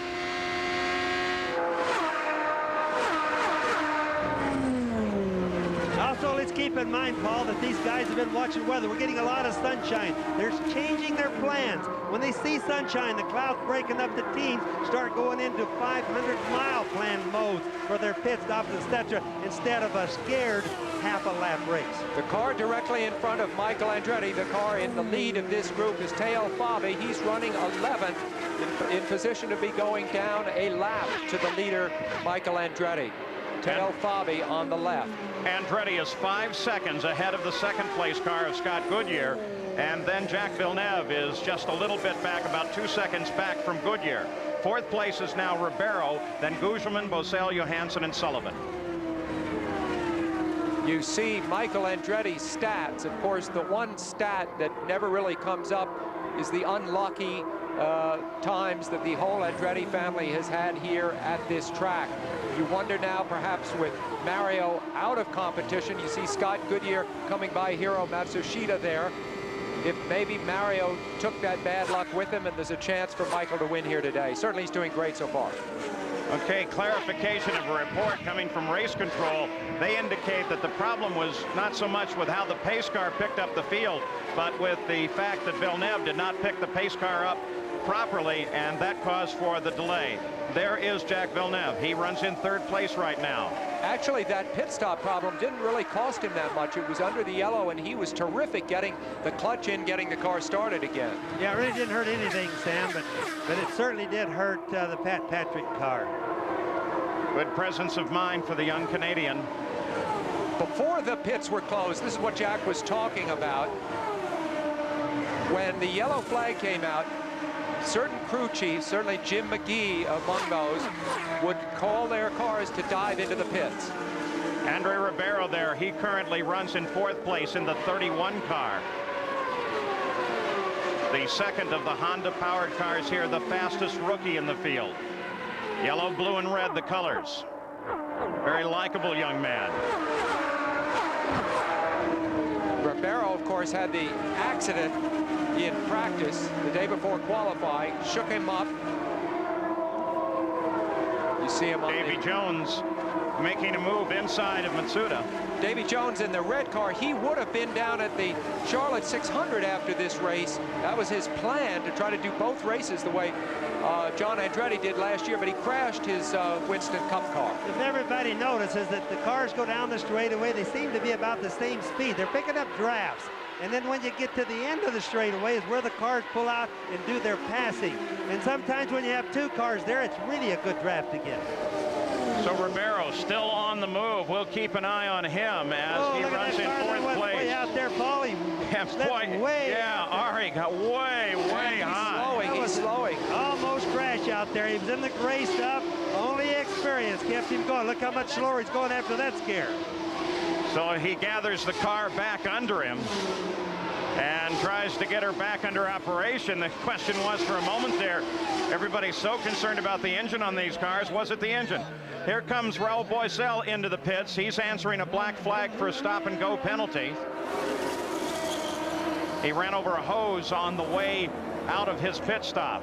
So Boisel has now answered that black flag. Leader is still Michael Andretti. There he is. Jack Arute. Well, Paul, this is Buddy Lazier, who is the third member of Team Menard. Buddy, what dropped you out of the race? Well, the car was really fantastic, and we were able to pass a lot of people. Our fuel pressure dropped down to about 10, and it was, I mean, we were running 7,000 RPMs, and it was dropping in RPM.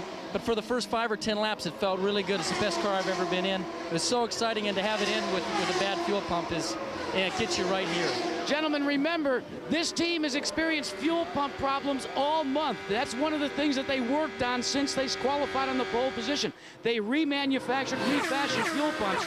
This does not look good for the team if this early one of the members has had a fuel pump problem. Jack, I think one of the things you brought up earlier, they only run these Menards once a year. That really hurts them overall. All right, now the word comes from the stewards of the race and race control while we watch Michael, the leader, and we look for Jacques Villeneuve, who runs in third place in that blue and white number 27. Because he did not pick the pace car up properly, there he is. They're going to assess a 2-lap penalty. A 2-lap penalty on this car. They'll just take it off of his total and drop him down through the field. Well, that's got to be a disastrous thing. I'll guarantee you, Barry Green is going to really worry about this one. This is a serious penalty. So Andretti leads, Goodyear second. With that penalty, Ribeiro moves up into third. Now here's a look at them trying to get Villeneuve about 10 minutes ago behind the pace car. Now that's Villeneuve on the outside of the pace car. He went by the pace car. Now he's coming back to it. So far, he hasn't broken any rules. And the move of not following those orders precisely cost him 2 laps in the race, and he has dropped well down in the field. In fact, out of the top 20. So Jacques Villeneuve with a tremendous penalty. They haven't assessed one like that in several years in Indianapolis. Now he runs in 24th position. The leader of the race is Michael Andretti. We'll return with more of the Indianapolis 500 after this message and a word from our ABC stations. Laps. For all of you entered in the Valvoline Indy 500 Race to Riches contest who correctly guessed the leader, please call the 800 number now for your chance to win. Good luck.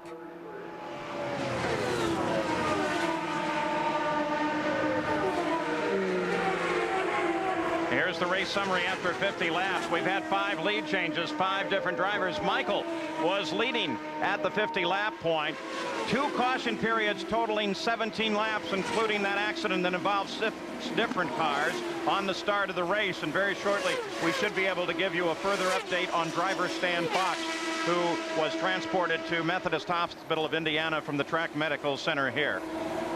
Now, here is the 31 car. That's Ribeiro. And they black flagged him because he was way over the speed limit of the pits. He was going 132 miles an hour, and he was in 3rd place at the time he answered this black flag. Well, Andre is a rookie, but that seems like a huge oversight for anybody. Well, it shows you that they just can't tell speed themselves. A lot of these cars have the computer set where if they're in a certain gear, they can only turn a certain RPM during the pit deal. Apparently, he doesn't have one.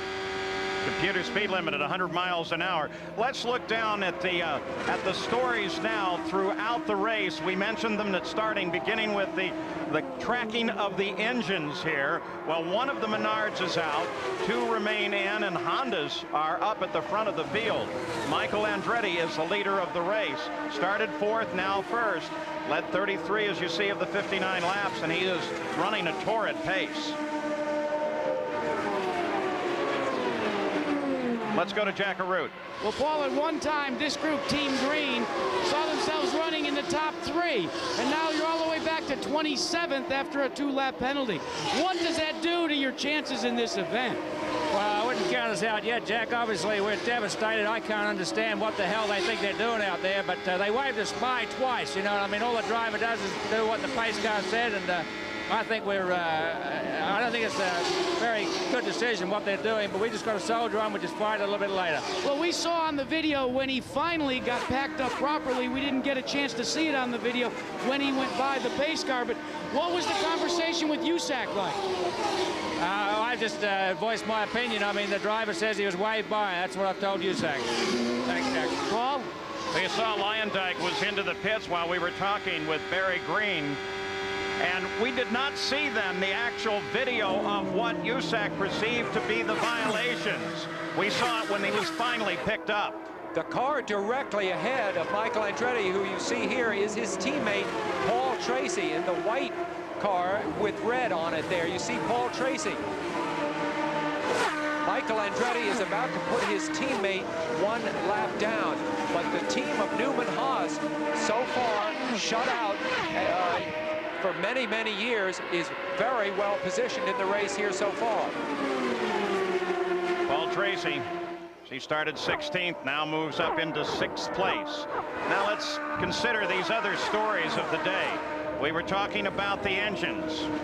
Well, Goodyear has been looking very strong. One Menard is out of the race. The second is the tire companies. Well, Firestone runs in 2nd place right now.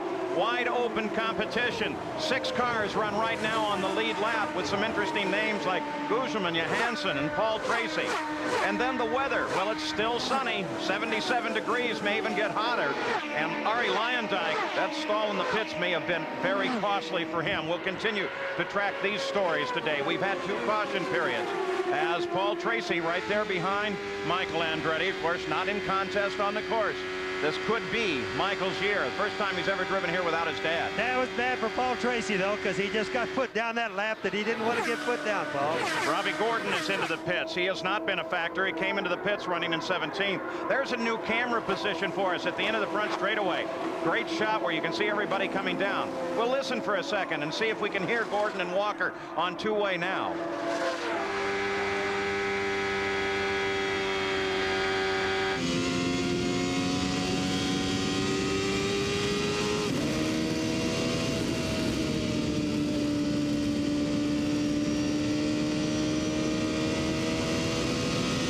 Coming out of the pits, going onto the back straightaway. Apparently everything nice and smooth. No two-way communications between the two. As assuming that all of those radios are properly operating. Remember the concern at the start of the race. Robbie Gordon's got to be an awful sad driver right now. I think himself and plus a lot of... You see the white on his tires. Those are the stickers. Did we hear something from him? Yes, we did hear something. Didn't come in clear, Stan, but I started to say they've got to be really upset over this because he was one of the favorites to win this race. So it's a game. We got a race car, boys. This thing is fast. We're going to need to be. We've got to catch up with Michael. He's about 12 seconds ahead of you, so hustle it all the way. Michael's coming in the pits, it looks like. Hustle it all the way. Leader of the race, lap 65, Michael Andretti, in for his second pit stop of the day. 18 seconds back as he headed for the pits with Scott Goodyear. Let's go to Gary. Tim Bumps bangs that right front wheel and goes to work with a wheel gun. They made a wing change on the last time. They're still staying with that primary Goodyear tire. They haven't gone to the option. They like the way the car's handling. No change at the front of the car, just waiting to complete the refueling. He's gone.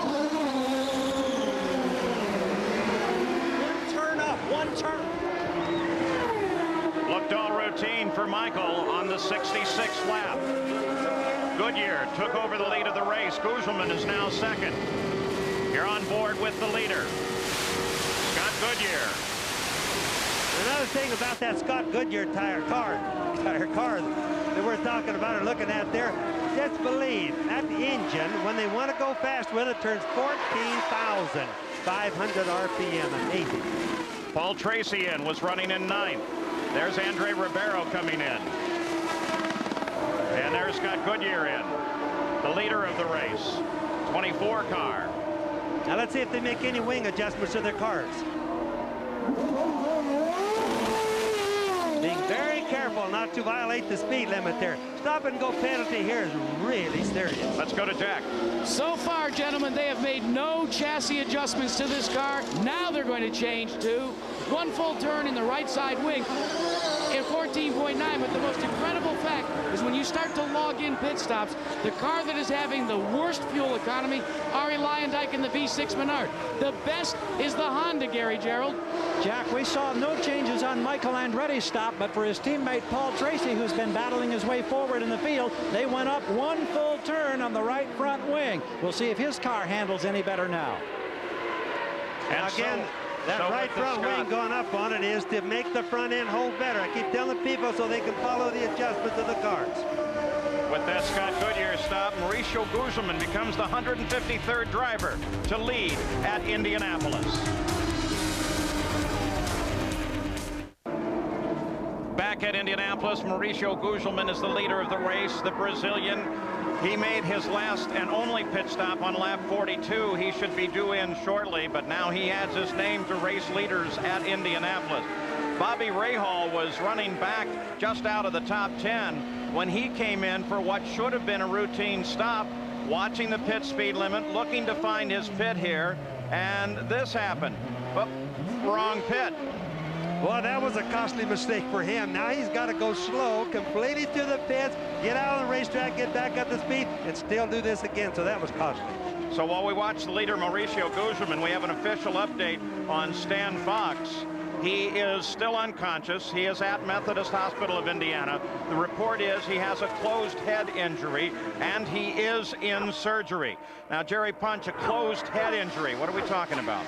Paul, that's sort of a generic term that goes everything from goes all the way from a mild concussion to a more serious injury involving a bleed into or on the surface of the brain. Now, you got to believe if he's gone to surgery, it's more toward the more severe degree, and we'll try to get a further update from the hospital on Stan Fox.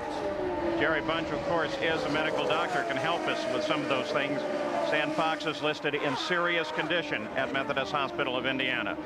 Now, after the race, we zoom off to the Lone Star State for the final 9 holes of the JCPenney LPGA skins game. Laura Davies has won 5 skins for $100,000, but Patty Sheehan leads the way with $110,000 after winning 4 skins. Only 9 skins remain. That's today at 3:30, 2:30 Central Time, right here on ABC Sports. Now, while we have a Brazilian in the lead, you can imagine how crazy they're going in Brazil. Let's listen in on the Brazilian television coverage. Fox, o Ed Sheeran. Eu vi várias vezes, inclusive eu estava junto com o Roger e a gente tocou o replay para ver o que aconteceu e realmente ele perdeu a aderência da traseira. Eu acho que ele estava muito baixo na curva e deu o que a gente chama de overcorrect.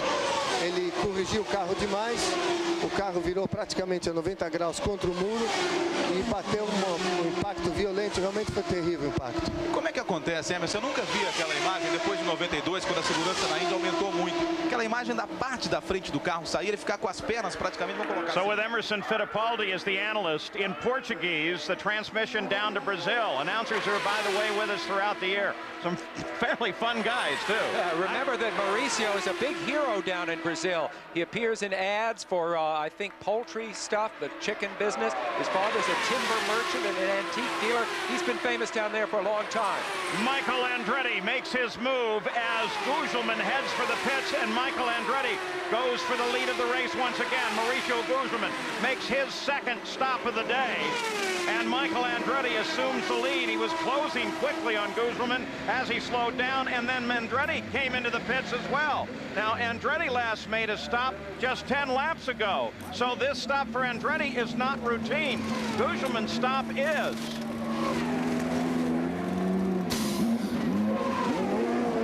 Andretti's stop, we're under the green. Michael, when Gugelmin slowed down, you saw him get out a little bit there, and he reported that he touched the wall, so he headed right down into the pits.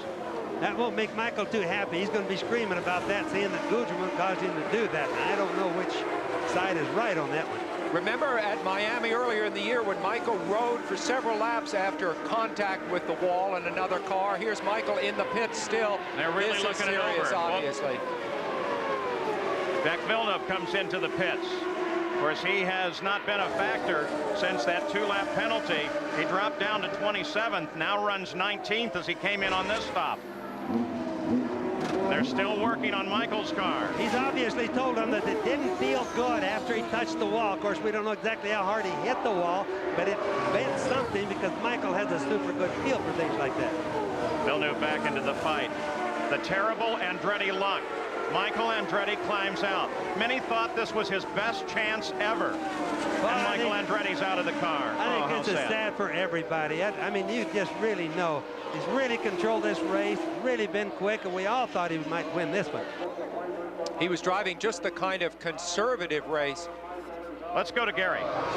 Michael Andretti has come over the wall. We believe that it was a rear wishbone. We have the video contact where he was trying to get around, we believe, Gugelmin, and apparently got the rear up there. They believe it's a bent suspension. As soon as he gets the helmet off, he's huddled with Tim Bumps, his crew chief, his engineer, Peter Gibbons, his wife, Sandy, is there, and we'll try to get a comment. Boy, we thought maybe the Andretti jinx would be passed. But apparently that's not the case, Paul. Let's take a look at that replay. Maybe we can see exactly what happened to Michael. I'm sure that's what he's waiting for, as no, we've got another car in trouble. Looks like and the yellow comes out. Sharp. Yep. Now here is Michael Andretti. Yeah, that's not a brush. That's a solid hit. So as we come back to live coverage, that is Scott Sharp that you saw just get into the wall just before we ran Michael's replay for you, and the yellow light is out. This is the third caution period of the day. Scott Sharp obviously okay. His rescuers are right there. Let's go back to Gary Gerald. The helmet has come off, and Michael, I don't know what to say. Every race this year you've been a leader. What happened in this situation? I guess Mauricio was coming into the pits because he slowed down, and I had to run, and I went to the outside because I didn't want to hit him, and it's like ice, and hit the wall. How had the car been performing up to that point? Beautiful. Best I've ever had here. The car was great. Was this your best chance to win the 500? It was one of them. One of them. The story in the eyes tell you so much. That's what happened when a car gets out of the groove. Now you can watch right here. He's coming out. He's out of the black, what we call the groove. He's in the gray. The car just doesn't have as much adhesion. His tires probably aren't very new, and boom, look at the right front. Hit the wall fairly hard, even though it didn't bend anything that's obvious to us. All right, now, here's another view. That's Gugelmin as he was trying to... Well, no, actually, Gugelmin was way down low there, and there you saw Michael as he came up, brushed the wall, hit it hard enough to do damage and to take him out of the race. But what happens in a deal like that, Paul, is that shot really started way back in the short chute because of the speeds that we have. So Michael got out into the gray and just couldn't get it back down into the black. What all this does is give Scott Goodyear the lead, moves Gugelmin to second, and Paul Tracy to third. This was Scott Sharp's situation. Same place on the track coming off of the fourth turn. You know, that could also mean that there's some fluids down there, Paul. We should think about that, too. You know, a little water, oil spillage that you can't see. Well, you heard Michael say it was very, very slick there. You saw that Scott Sharp was okay. But we'll keep an eye on that section of the track as the United States Auto Club officials are. And we're under the third yellow, the third caution period of the day, with Goodyear as the leader. Back at Indianapolis under yellow, here's a replay of what got Michael Andretti in trouble. That's Mauricio Gugelmin just ahead as they come across the short chute at the north end. Now watch, Gugelmin went to the left. He's plenty low. That thing was slippery. Michael wasn't all that much out of the groove. Watch him, kaboom! He hits the wall. What happened, Paul, I think, is that the racetrack has got some liquid. It's very slippery there. Gugelmin was totally out of the way. Michael was just out a little bit. Well, there is some evidence that would prove that, because about a lap later, this was Scott Sharp coming into the same turn, only he lost it well before the corner and got up into the wall. And then the leader of the race was Scott Goodyear. He headed for the pits. The stop was routine, taking advantage of the yellow flag. Nice smooth work. Remember, he is one of the drivers that is not a regular in the series. Nor are some of his pit crew regulars. Some of them were making their first stops in anger, so to speak, in this race today. And he stalled it. And then it was a little too far forward, and they also broke an air hose at about this time. So now confusion was reigning over the wall there as they tried to get it under control, get the car back so they could get it started. Steve Horn, finally they pushed it back. Told me this is exactly what they feared could happen because of the inexperience of the crew. Scott Goodyear finally got it going, and he dropped to 7th place. Mauricio Gugelmin is still the leader. We'll return with more of the Indy 500 after this message and a word from our ABC stations. The leader's pit, Scott Goodyear, and Steve Horn calls the shots for this team. Steve, you brought the leader in out of sequence. Why? We wanted to make a little handling change on the car. Scott says the track's pretty slippery today, a lot of rubber out there. So we thought it was an opportune time to make a handling change. Car was getting held up a little bit in traffic. Now the traffic is grading, Prowse. Now that pit stop took you out of the lead and dropped you back in the pack. You've got to hope that that chassis adjustment lets you run a little better, because now you're stuck in the traffic. Yeah, we're back in 4th place, but Scott needed the change, he felt, to run in traffic, so now is the time to do it. Well, Gary Gerald, he's also running on the hard Firestone tires, the same style, the same compound that he qualified in. And doing a heck of a job. I'll tell you another team that's very happy with this turn of events. Remember back to the very start of the race, the radio problem for Robbie Gordon. He lost the lap. They just got the lap back. He's listed in the number 6 spot in the lead pylon. Derek Walker and company down here very happy. Jerry? Hey, talk about happiness, Gary. They are smiling here at Mauricio Gugelmin's pit. He's getting excellent gas mileage. He pitted the first time on lap 41, then ran 37 laps, came in again on lap 77. So they're getting outstanding gas mileage. And behind me, Andy Brown, the engineer, is making the call. Their only concern here, significant right rear tire wear. And they are not using the soft tires Goodyear brought. They're using the tires that they qualified on. So we'll watch tire wear here in Gugelmin's pit. Paul? We should be coming back to green shortly. The pace car is already accelerating across the North Chute. We'll take a look at the Valvoline running order here as they head back toward the green flag. Mauricio Gugelmin is the leader, followed by Tracy, and then the rookie, Andrew Ribeiro. And we're green. Here we go again. Looking for Gugelmin in the middle of all that. There he is, swinging to the outside. That's Rahal just in front of him. Dangerous part right there, Paul, whittling his way up through the pack like that. He's right in the middle of it for a while. Paul Tracy just a few cars back. Runs in 2nd place. Ribeiro 3rd. Sullivan 4th. Sullivan, the teammate to Gugelmin, the leader of the race. Gugelmin and Sullivan both run for Pac West. They're doing really well.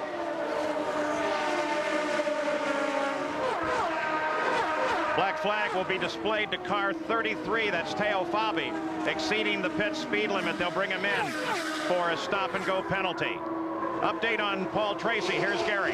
Oh, the crew is laid out. They're waving him on pit road. They believe that he's got a tire puncture as they came green. He's running in 2nd place. This is a huge, huge disappointment. We wait with the team here on pit road. Tracy peeled off, is on the pit road right now, Gary. There he is.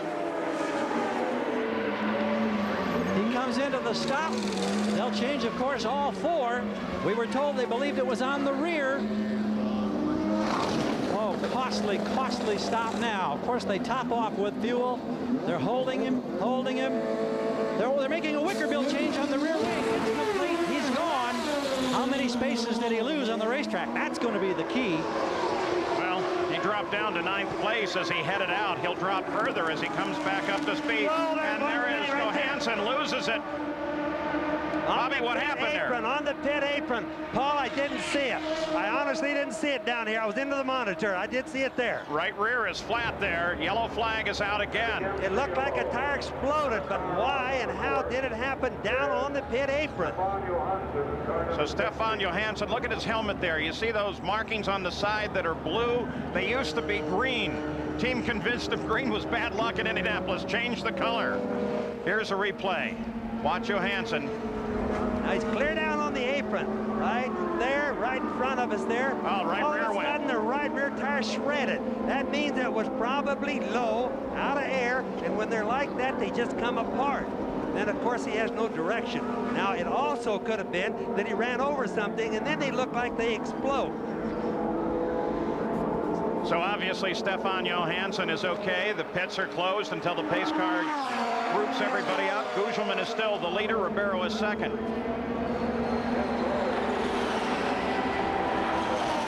At Indianapolis, here's a replay of what caused Stefan Johansson's problem. See that piece of debris lying out in the track? Now watch Johansson. Bang, right over it. That took the right rear. He very quickly dived for the escape road, and his race appears to be in trouble. Jerry Punch, you can update this. We're in Mauricio Gugelmin's pit, and his engineer, Andy Brown, behind me, talking to Mauricio right now. But what Andy was saying a moment ago was they saw the debris come off the car right in front of him as he's talking to Mauricio Gugelmin. They told Mauricio to possibly move to the inside. Andy, what happened with the debris? Well, the guys on the pit wall spotted some debris in the middle of the track on the pit straight here. So we radioed Morris and called him over to the pit wall to miss the debris. Excuse me. And as he talks to his driver, what happened, he missed it, but unfortunately for Stefan Johansson, he did not. Paul? Morris, that's what they call Gugelmin. Now let's take a look at the tires here in this race and how we're running with a Goodyear in front and then two Firestones, then Danny Sullivan on a Goodyear. And we'll take a look down through the field on this. Now, the history of tires here at Indianapolis has been one of rich competition. Sam Posey can look back over those tire wars. Every year since 1972, the winning tire at Indy has been built by Goodyear. But a look at the race's 78-year history shows that Firestone has nearly twice as many victories. It was Firestone who won the first race, and for decades their continued success made them synonymous with Indy. Ads annually linked Firestone to the race, and sales figures proved that winning sold tires. In the post-World War II era, Firestone rode the rising tide of Indy's popularity, and by the mid-1960s, their arch-rival Goodyear knew they could not afford to leave the performance field of Firestone. Goodyear wanted Indy, but it wouldn't be easy. After all those years of Firestone, you couldn't get passes, you couldn't, it was very hard to get practice time. It was a tough situation. The Firestone racing director was on the board of USAC, and they were really encouraging us in those days. Spearheading Goodyear's initial attack was A.J. Foyt, and after 5 years of intense effort, Goodyear and A.J. won, snapping Firestone's 43-year streak. The next 6 years saw the tire war rage. Drivers, lured by large retainers, took sides in a way that split the racing community and families down the middle. In 1974, Goodyear's technology and money forced Firestone out. As ads trumpeted Goodyear's success, Firestone watched as their rival reaped the benefits of racing. You look back to 1974 when Firestone got out of the Indy 500 and sales and market share had declined. They were eroding away.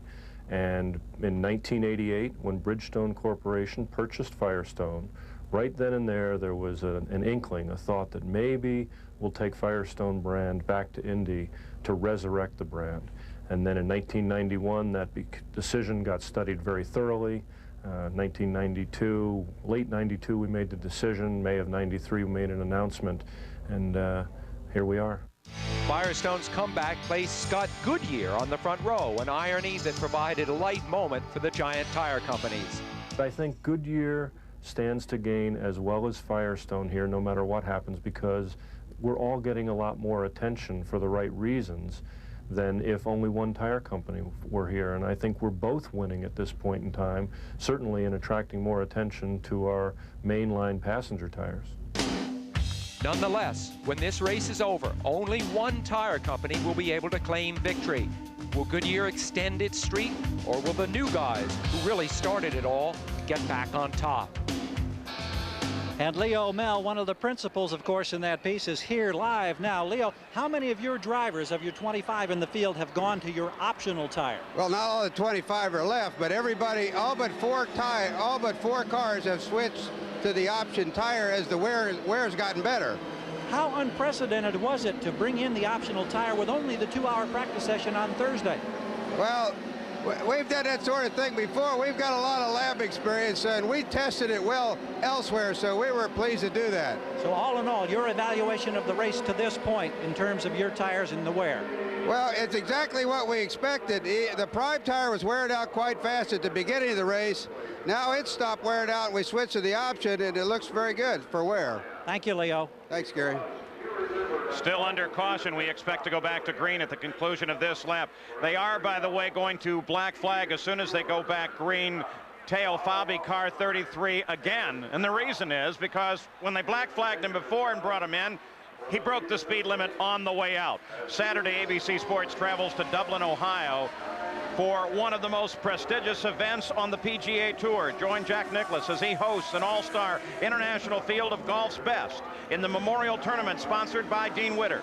Coverage begins Saturday, June 3rd, right here on ABC Sports. Mauricio Gugelmin is the leader. Andre Ribeiro is second, and Scott Goodyear, his teammate, is third. Stefan Johansson's car was brought around to his pit. They did the repairs to it, and Johansson should be back in the run. Dwayne Sweeney gives him the green flag, and here we go. Gugelmin the leader. Ribeiro 2 cars back. Scott Goodyear trying to move on Ribeiro. Sullivan is fourth. Gordon is fifth, back on the leader lap. Christian Fittipaldi, Gordon's teammate, is sixth. You ride with Scott Goodyear. We talked about expecting the unexpected, and certainly here we have a second-year man in the lead. Gugelmin, Ribeiro, a rookie following him, and they're both in good shape. Not a fluke situation at all.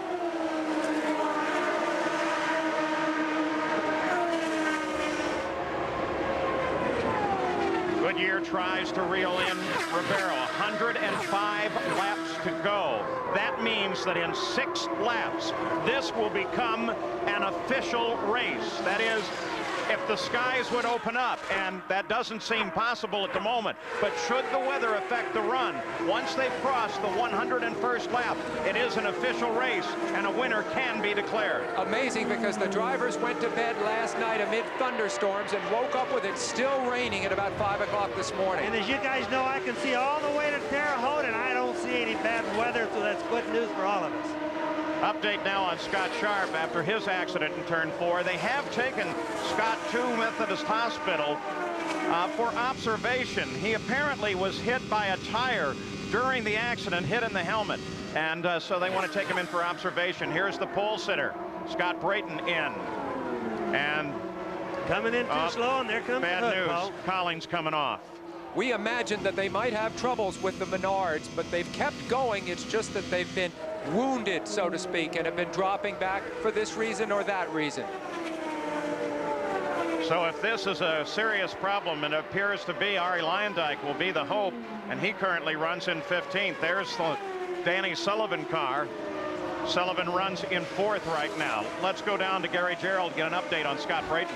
Paul, we just arrived on the scene looking around the corner. He's still in the car, but they're pulling all the bodywork off. As you mentioned, what they do in these situations, it's usually an electronics problem that they're chasing, and they're working in the vicinity on the right side pod as if that might be the case.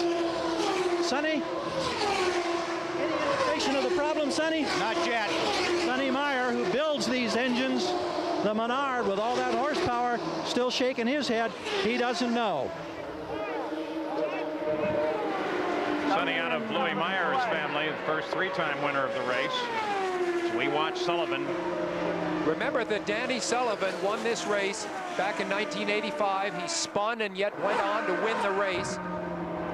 He was out of IndyCar racing last year. It's a terrific comeback that he has been able to make this year with the Pac West team, which was new last year, but is really coming to its own this year. On board with Robbie Gordon as he makes a move on Danny Sullivan. It's a battle for fourth, and Robbie Gordon moves into fourth. He gets around Danny Sullivan. Keep it on, keep it on. You can also see how wide that Robbie Gordon went as he went under Danny Sullivan. He didn't even get on the rumble strip. Robbie's normal group around here is a lot higher than the other guy. So Robbie Gordon moves forward into fourth place. You heard Derek Walker, the team owner, congratulate him on their two-way communications. He's been trying to insist that Robbie move forward as quickly as he can now and stay in touch with the leaders. He's doing just that. And just remember that Derek Walker was the crew chief that masterminded many of Rick Mears's come from behind victories here. We might be seeing something like that again. Dwayne Sweeney has just shown the field the cross flags indicating the halfway point, the 250th mile, the 100th lap of the Indianapolis 500, 79th running. Gugelman is the leader. Robbie Gordon's really on the move. As he comes 2-3, I noticed he just pulled Danny Sullivan by quite a bit. So he's probably getting his car handling a lot better. He's definitely moving faster, Paul. Andrew Ribeiro runs in second, Scott Goodyear third, then Robbie Gordon. There he is. Gordon looking so very strong now. Gordon won at Phoenix just 8 weeks ago. That was his first Indy.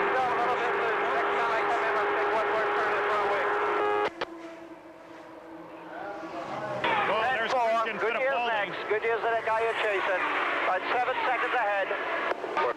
So Derek Walker is just giving Robbie Gordon an update on who to look for. He just said that Goodyear, the third place car, is next.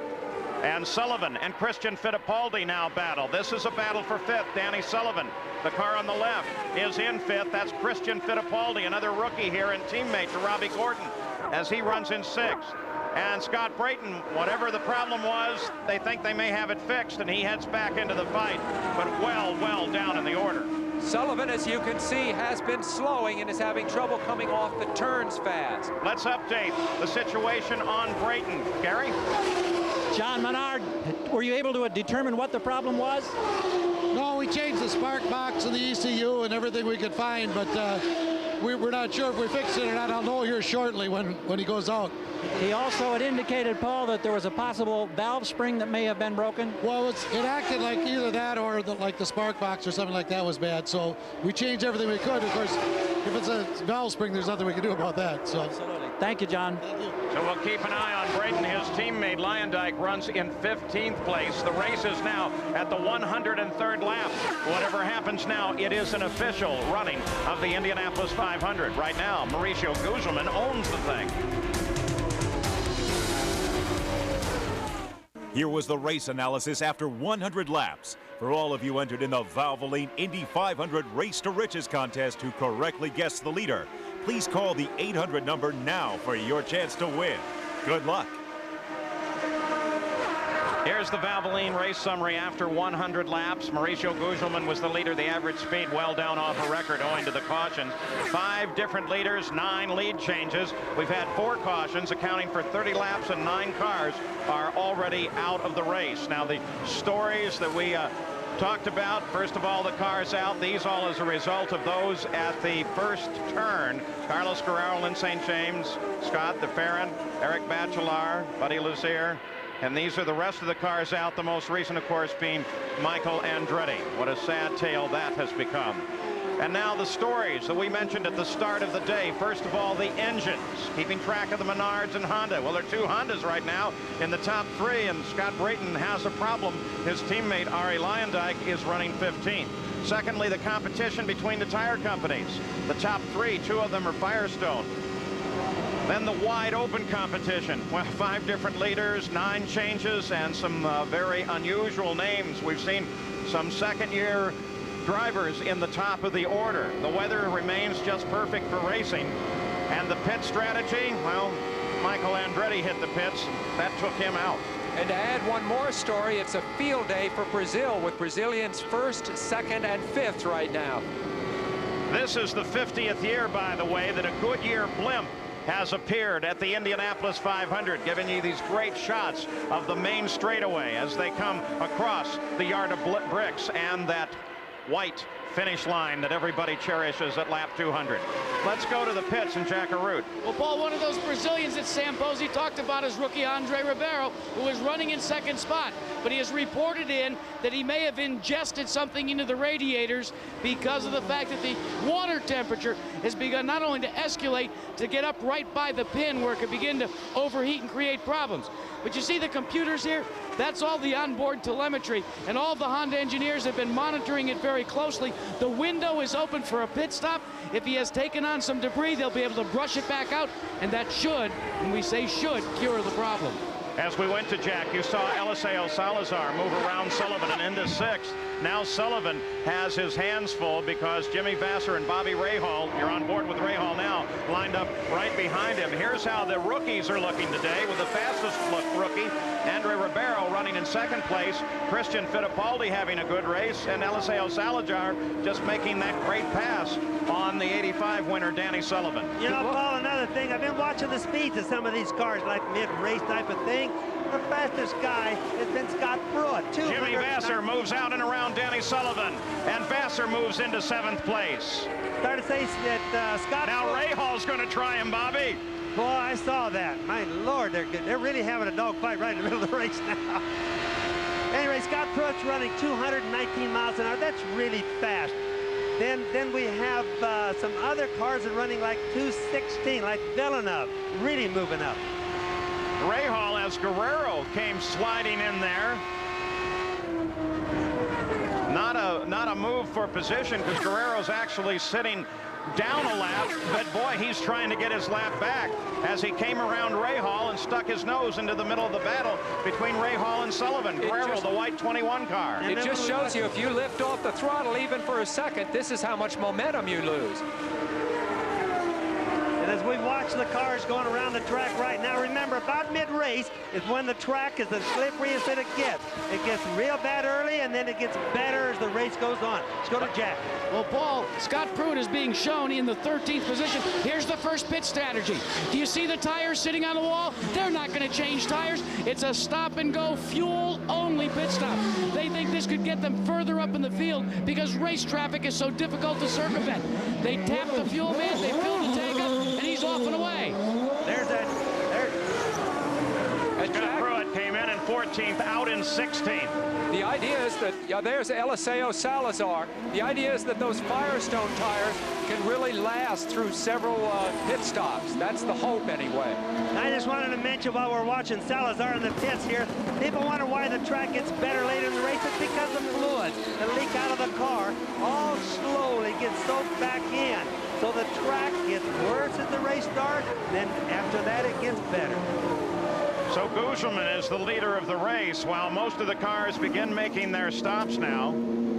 Let's go to Jack Arute. Andre Ribeiro, your second place runner with the Honda Firestone package. And you see the crewman is actually looking in, trying to scrape away the radiators, and they have indeed pulled away some debris that would have accounted for the overheating in 17.2 seconds for Andre Ribeiro. And keep in mind, those radiators are just as small as they can possibly be because that's straightaway speed. So any debris that gets in there hurts the cooling system. Jack, from where we sit, we can see debris on the outside of several of the turns. The track's as messy as I've ever seen it, and I think we might have this situation afflict other cars as well before the end of the day.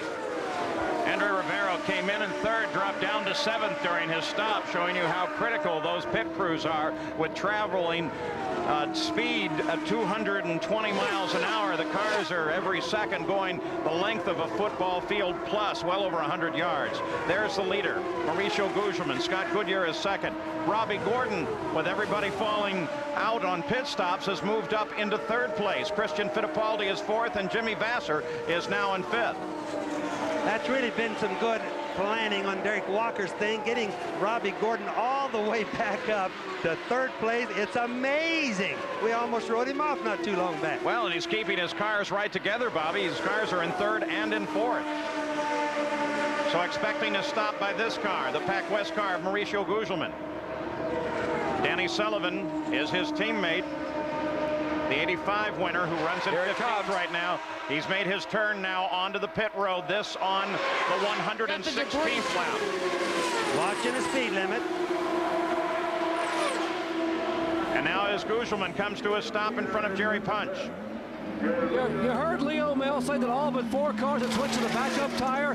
2 of those 4 cars are the Pac West machines of Gugelmin and Sullivan. They are staying with the primary tire because of the tire wear on the right rear. Excellent fuel mileage. They have changed 4 tires. They finished the fueling. He is down and away. 15.2 seconds for the Brazilian on his pit stop. And that spraying that they do at the car when it leaves is water. Water dissolves the alcohol, stops any chance of fire, in case people wonder. So they decided it's dangerous to change tires mid-race. Scott Goodyear picks up the lead. Gordon is now in 2nd place. There's Goodyear in the car on the left. Scott Goodyear with his teammate right there with him. Remember that this team of Steve Horns is all new for this year, a derivative of their Indy Lights team, the Tasman team. So Scott Goodyear back in front, the Indianapolis 500 in car 24. We'll return with more of the Indianapolis 500 after this message and a word from our ABC stations.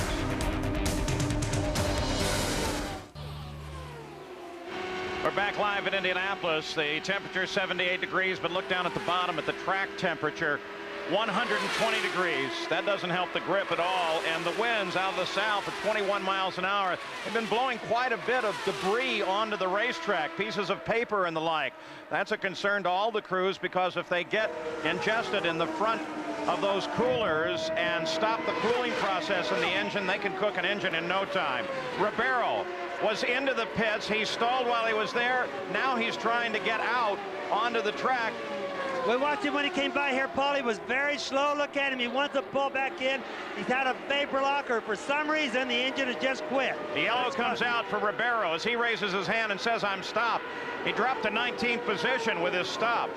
So under the yellow again at Indianapolis, the 5th of the day, Andre Ribeiro stopped on the backstretch just off of turn 2.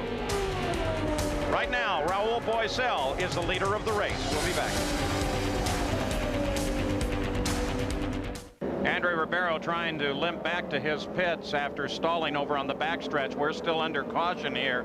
Now, earlier today, they ran Formula One in Monte Carlo.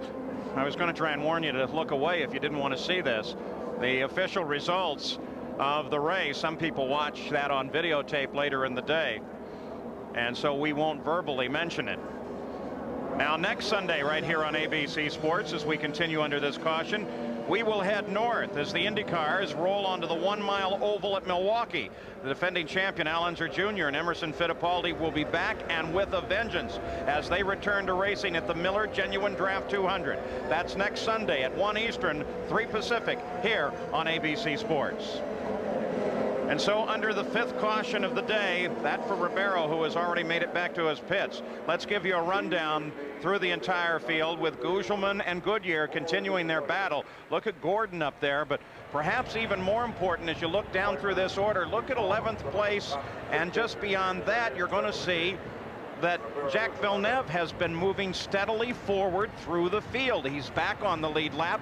He has run what we believe to be the fastest lap so far today at 220.9 miles an hour. All of that for him is despite a 2-lap penalty assessed early on. Now let's go down to the pits and Jack Arute.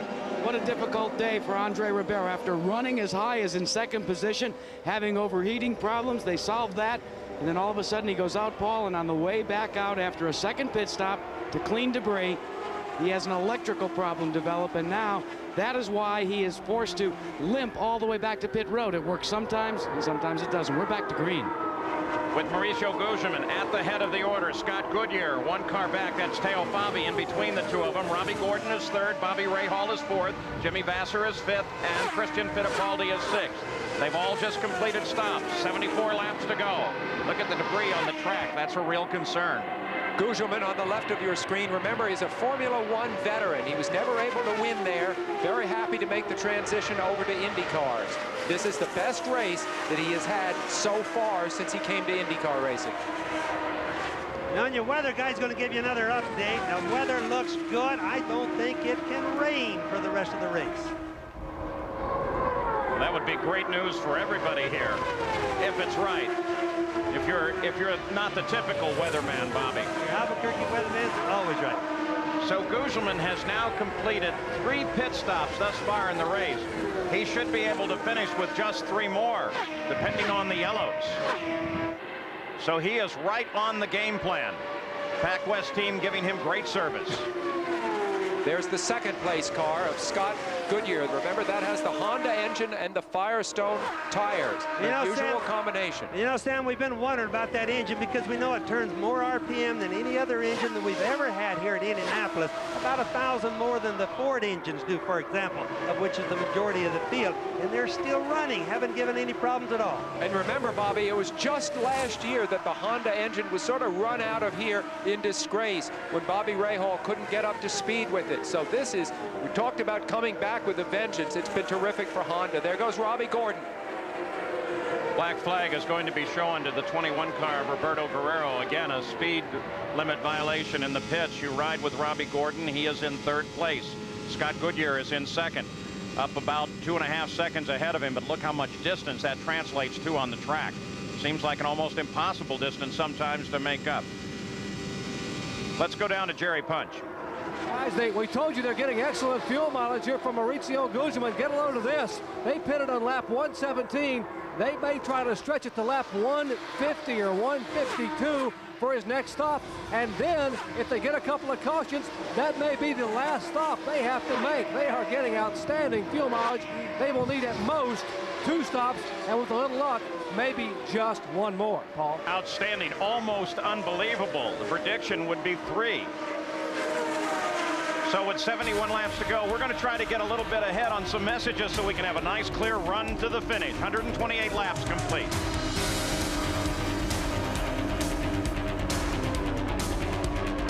We're back live in Indianapolis. You look out the back of Scott Goodyear's car as he crosses the start-finish line. And we'll take a look at the lap leaders here in the race. Right now it is Gugelmin that is out in front.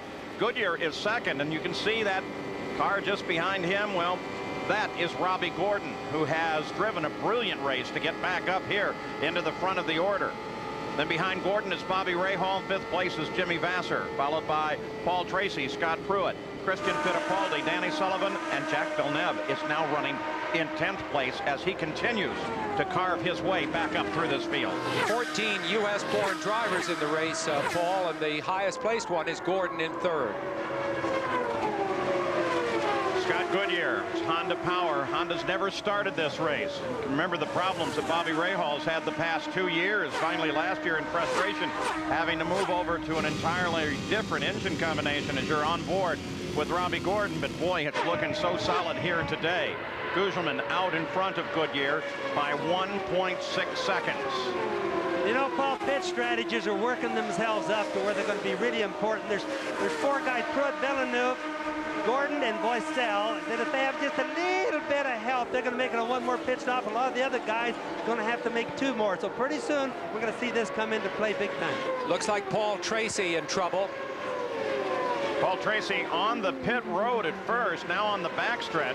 There's the yellow. This is going to cause. He was running 8. That's green right now, not yellow yet. We'll see what it does. Maybe he can limp in. This is the remaining Newman-Haas car. We spoke of their bad luck as a team here at Indianapolis. They started in 1983. They've never won the race. This was their last hope after Michael Andretti went out, and now things not looking good. Paul Tracy pulled down onto the runoff lanes. Report his engine was dead as he pulled off. As he went by us, Paul, his engine was already dead. So let's get an update on Paul Tracy from Gary. We're told, Paul, that the throttle cable broke on Paul Tracy's car. That's the reason why he's limping toward home. Phenomenal.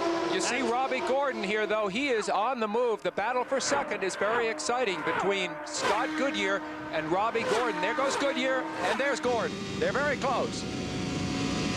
Here we ride with Gordon as he tracks Goodyear ahead of him. We'll just ride with him and listen to the radio. Don't take too many chances. Long way to go. You can tell how Derek works out. 1 minute it's go like heck. The next minute, yellow. We got a yellow. We got a yellow. No passing. You saw the yellow wink on there as they were talking. Derek Daly. It's going to get a pass all over him going into turn 3. Derek. Yeah, you were the faster of the 3. So with the yellow on again because of Paul Tracy, they'll have to tow him in.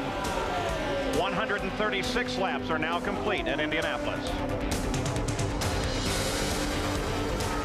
Under the sixth caution of the day, many of the leaders came into the pits and made a stop under this caution. Jimmy Vasser picked up the lead. You ride with Robbie Gordon, who is in third place, but he had a great stop. It really paid off for him. They were talking back and forth. You were listening as Derek Walker brought him into the pits, radioed him in quickly. Here's that stop as Christian Fittipaldi, his teammate, also comes in front of him. They were worried about debris on the front wing. And there is Mauricio Gugelmin as he rolls out, and now watch for Gordon. There's Gordon. And Gordon beats him out of the pits and comes out ahead and therefore into third place. Gugelmin comes out in fifth. Paul Tracy, broken throttle cable. They push him to the pits. They'll try and get that repaired. 2 weeks from today, ABC's Wide World of Sports travels to Belmont Park in New York for the final jewel of the Chrysler Triple Crown Challenge. Dwayne Lucas brings Kentucky Derby winner Thunder Gulch and Preakness winner Timber Country to the Belmont Stakes. Live coverage begins at 4:30 Eastern, 1:30 Pacific, Saturday, June 10th, here on ABC Sports. So with the stops, Jimmy Vasser picks up the lead of the Indy 500. Another new name at the top of the order here. As we look through the full field rundown at the conclusion of 139 laps. And keeping an eye, too, on Jacques Villeneuve, who has really come back from a 2-lap deficit. Unbelievable. Average speed of the race, 156.318 miles an hour. Again, not near the record set by Arie Luyendyk with his win. That because of the 6 cautions of the day. This one, of course, for Paul Tracy. Stan Fox, the report, is still in surgery at Methodist Hospital, still in serious condition. We'll give you further updates as we have them. In the last 20 years, 14 Indy 500s have been won by drivers who have already won at least once.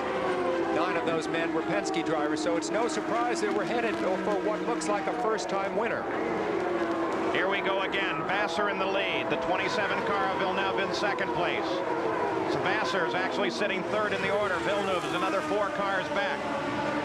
There goes Vasser. Keep an eye on the blue and white car, the 27 of Villeneuve.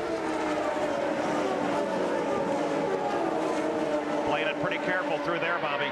Yes, and 33 Cale Fabbie is in the same lap, Paul, in front of these guys. Now, he's just going like heck because he's got, even though he's in the same lap, he's got all the way back around to make it as they went by.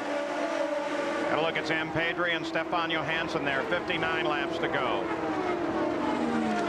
There's Goodyear, third place. Robbie Gordon is fourth.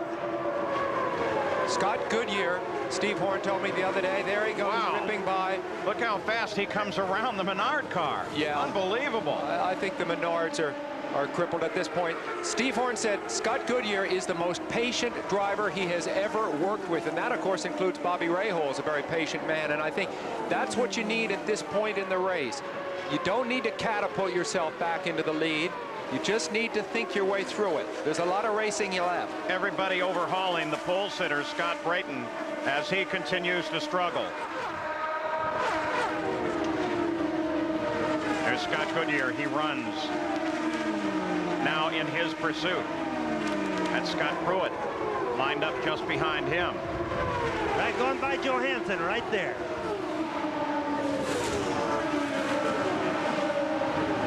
There's Scott Pruitt as he tries to move inside Johansson, who had his problems earlier on. Remember that right rear tire cut down by debris, but they got the car back and got him in. It's amazing that Johansson's car still runs after spinning around as much as it did. New tire, or back to the pitch, new tire, look at him, back in the race and going. Remember Pruitt running on tires that he's kept on that car for quite a while. And tires that, by the way, he has literally hundreds of miles of testing last year at the Speedway. Remember, he didn't run in these cars last year while they were testing the tires for Firestone. Here he comes by Johansson. The bid. Not a pass for position. And wow, Johansson forces Davy Jones to run real high there. Boy, he had him way out. Look at Rahal there. Rahal comes up to close. On board with Rahal now. And just as they came through here, through all that, Paul, it got really gusty. That's one of the things that the Thunderheads without rain are doing to the guys. Rahal battling with Gugelmin. Robbie Gordon's in it as well. It's a battle for third place. Gordon's there right now. Pruitt's part of the battle too. Now they stretch out just a bit. Go, Gordon, almost into the wall.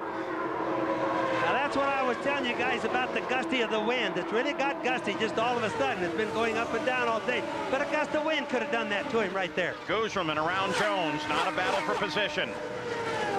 It's Vassar, Villeneuve, Goodyear, Pruitt, Gugelmin, Rahal, Gordon. That's the lineup. Christian Fittipaldi is 9th. Eliseo Salazar is 10th. There you see the lineup on the Valvoline leaderboard. Rahal right there on the right of your screen in the black and yellow car. Rahal is 6th. The car in front of him, Jones, is not a factor in this battle. Jones is running 15th.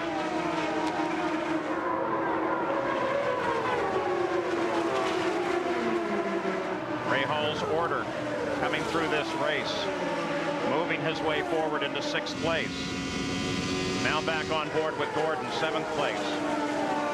Remember, at the front of this field is Jimmy Vassar. Yes, Paul, and talking about Vassar, I think he's still going to need 2 more pit stops to make the end of the race. This is one thing that's going to make a difference. He's in front right now, but without pit stops. Well, I think you're right, Bobby. He made his last stop on the 120th lap, while most of the cars at the front of the order stopped on lap 139. So sometimes it looks a little deceiving on the scoring, so we had to explain that a little bit. Yeah, but it depends on yellows, doesn't it? It certainly does. In fact, we're trying to figure out the pit strategies, but we're also thinking some of them need a yellow, some of them really don't want one right now. Ari Landijk is in there running behind Gordon as Rahal still tries to get around Davy Jones. Rahal desperate now to get by Jones because he's got Gordon right on his tail. A very good battle for position. And he's beginning to lose track of Gugelmin, is now pulled 10 seconds ahead of Rahal. On board with Gordon. This is where you need nerves of steel. A guy coming up behind you, a slower car ahead of you that you need to get by, but you can't get yourself forced into pushing too hard and making a mistake. Rahal waved at Robbie Gordon, waved him past, and Gordon comes around Rahal. Gordon still very much on the charge. Let's go for the program here. Let's go. That surprises me. Why would Rahal have waved Gordon by in a battle for position? He could have made his life much, much harder, quite sportingly. I mean, that was funny. Made no sense down here either, Tim. Yeah, could there be trouble aboard Rahal's car? You know, he couldn't get by Davy Jones, Bobby. What do you think? He's been looking good down here. I don't see any problems. He goes by my space in turn 2. He has been running a low line off the corners. We'll keep an eye on Bobby Rahal. As the leaders come off of the 4th turn, Vassar is still the leader. Villeneuve is 2nd. Goodyear is 3rd. Oh, here comes Rahal trying back to challenge again. with Gordon. Boy, almost gets into the side of him, though. What's going on here? Rahal waves him past and then comes back to race with him. I wonder if there was something momentarily wrong for Rahal that's picked up. Could have been some communication problems from the pits to Rahal. That's the only thing I can figure out. You mean you think he didn't know he was racing Gordon for position? That's what I think, Sam. There's no other reason, because look at him go at him now. Oh, very definitely racing now as Rahal tries to stick the nose inside of Gordon. Rahal's pretty wide. Rahal got real wide off at 3. That's now what happens 4. that's what happens when your nose wings don't get enough bite. You see, Rahal was close behind Gordon there, and he didn't get enough bite. He almost understeered out into the wall. Running in dirty air is what it's called. So for the time being, this battle is broken off between Gordon and Rahal. The leader of the race is still Jimmy Vassar. Everywhere. Here was the race analysis after 150 laps. For all of you entered in the Valvoline Indy 500 Race to Riches contest who correctly guessed the leader, please call the 800 number now for your chance to win. Good luck.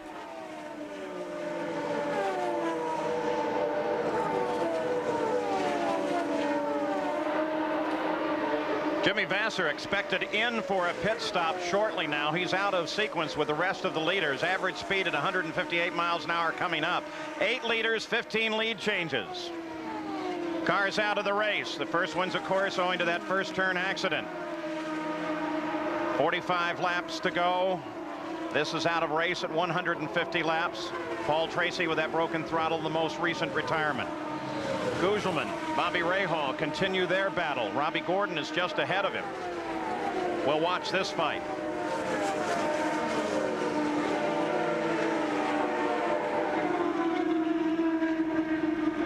Dale Fabi heads for the pits, as does the leader of the race, Jimmy Vasser. So Vasser turns down onto pit road on the 155th lap. And the new leader is Jacques Villeneuve. See the debris on the front wing there? Jerry Punch is right there. Should be a routine pit stop for Jimmy Vasser. Now, he pitted last on lap 120, so they made it 35 or make it 36 laps. He will have to pit once more. They hold him in for fuel, and now the car slowly moves away. 17.2 seconds for the leader, Jimmy Vasser. Yeah, another thing is any time that a wing has paper wrapped around it like you saw his, that portion of the wing is no longer a very good aerodynamic device, or it doesn't push the car into the ground anymore.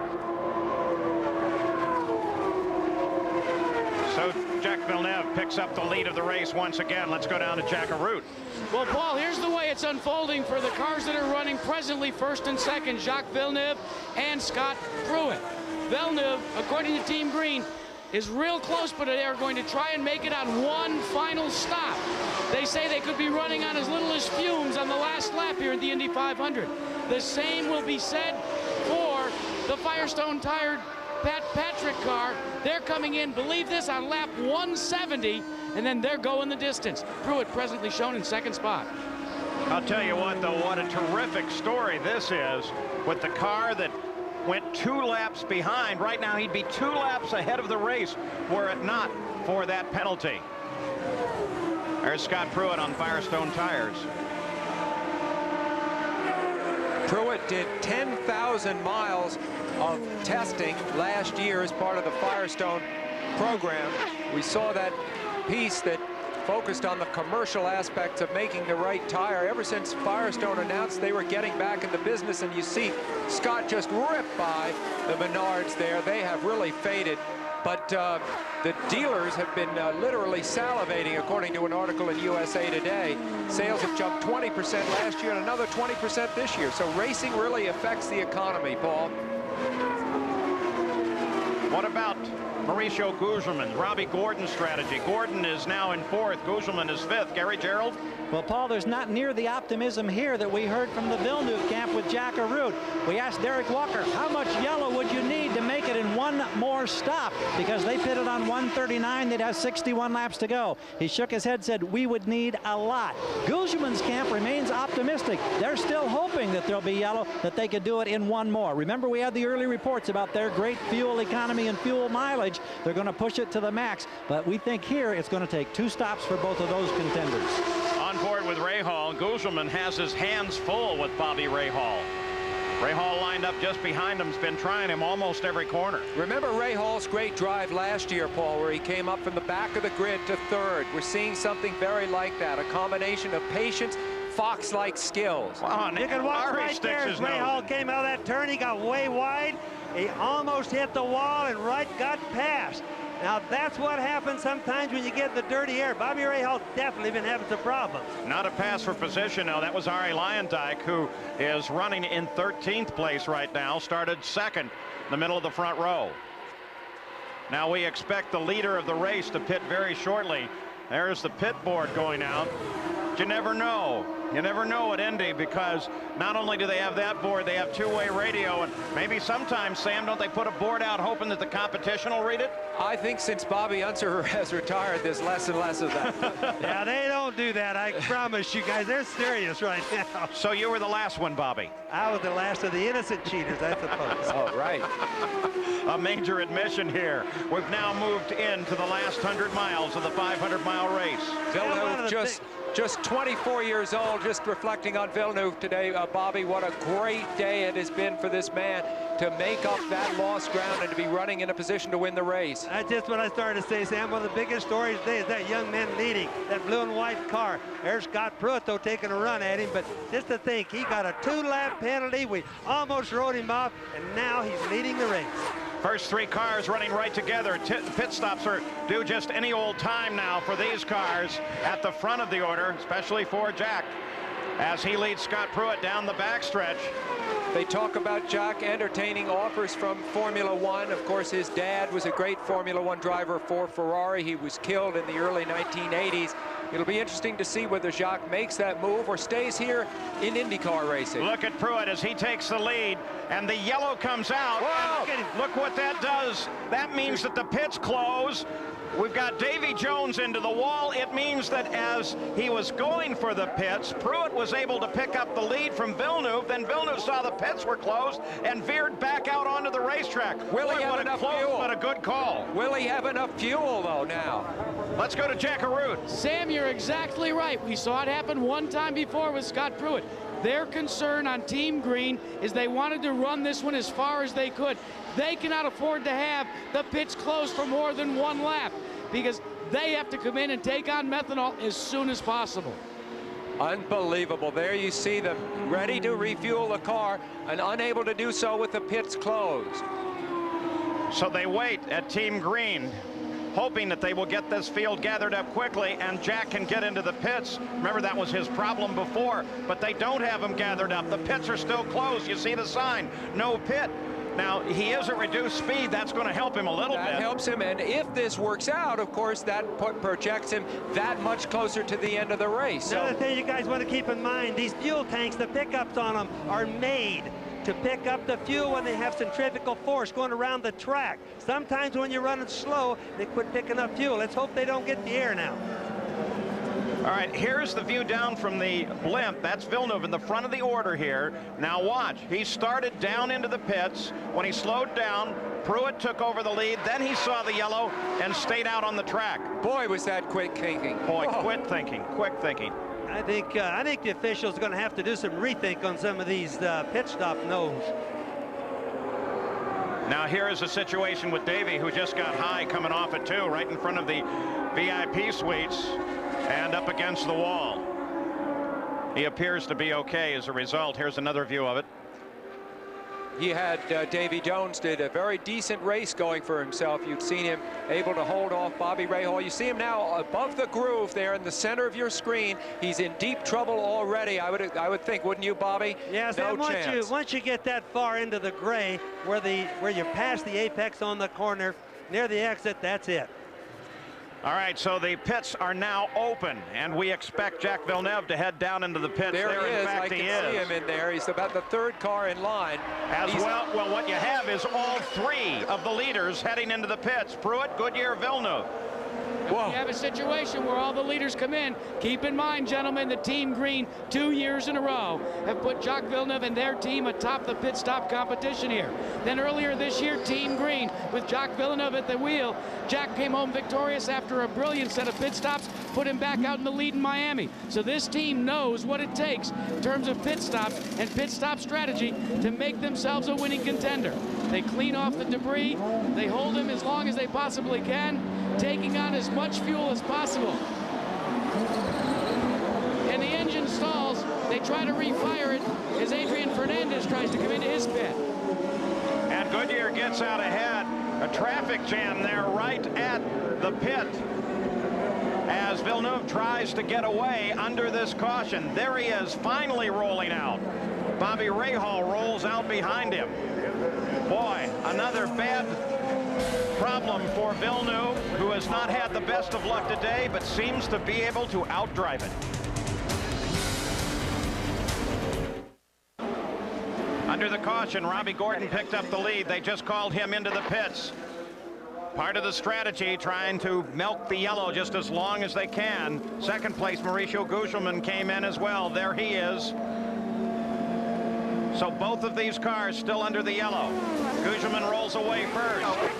Now Robbie Gordon rolls away, but not quick enough. We'll get him. You heard Derek Walker say, don't worry about it, we'll get him. Now let's go back to the pit stops at the start of this yellow.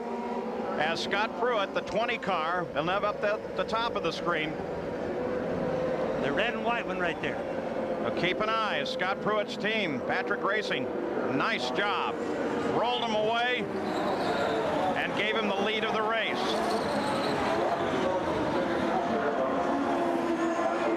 And then Goodyear came out, and then Villeneuve.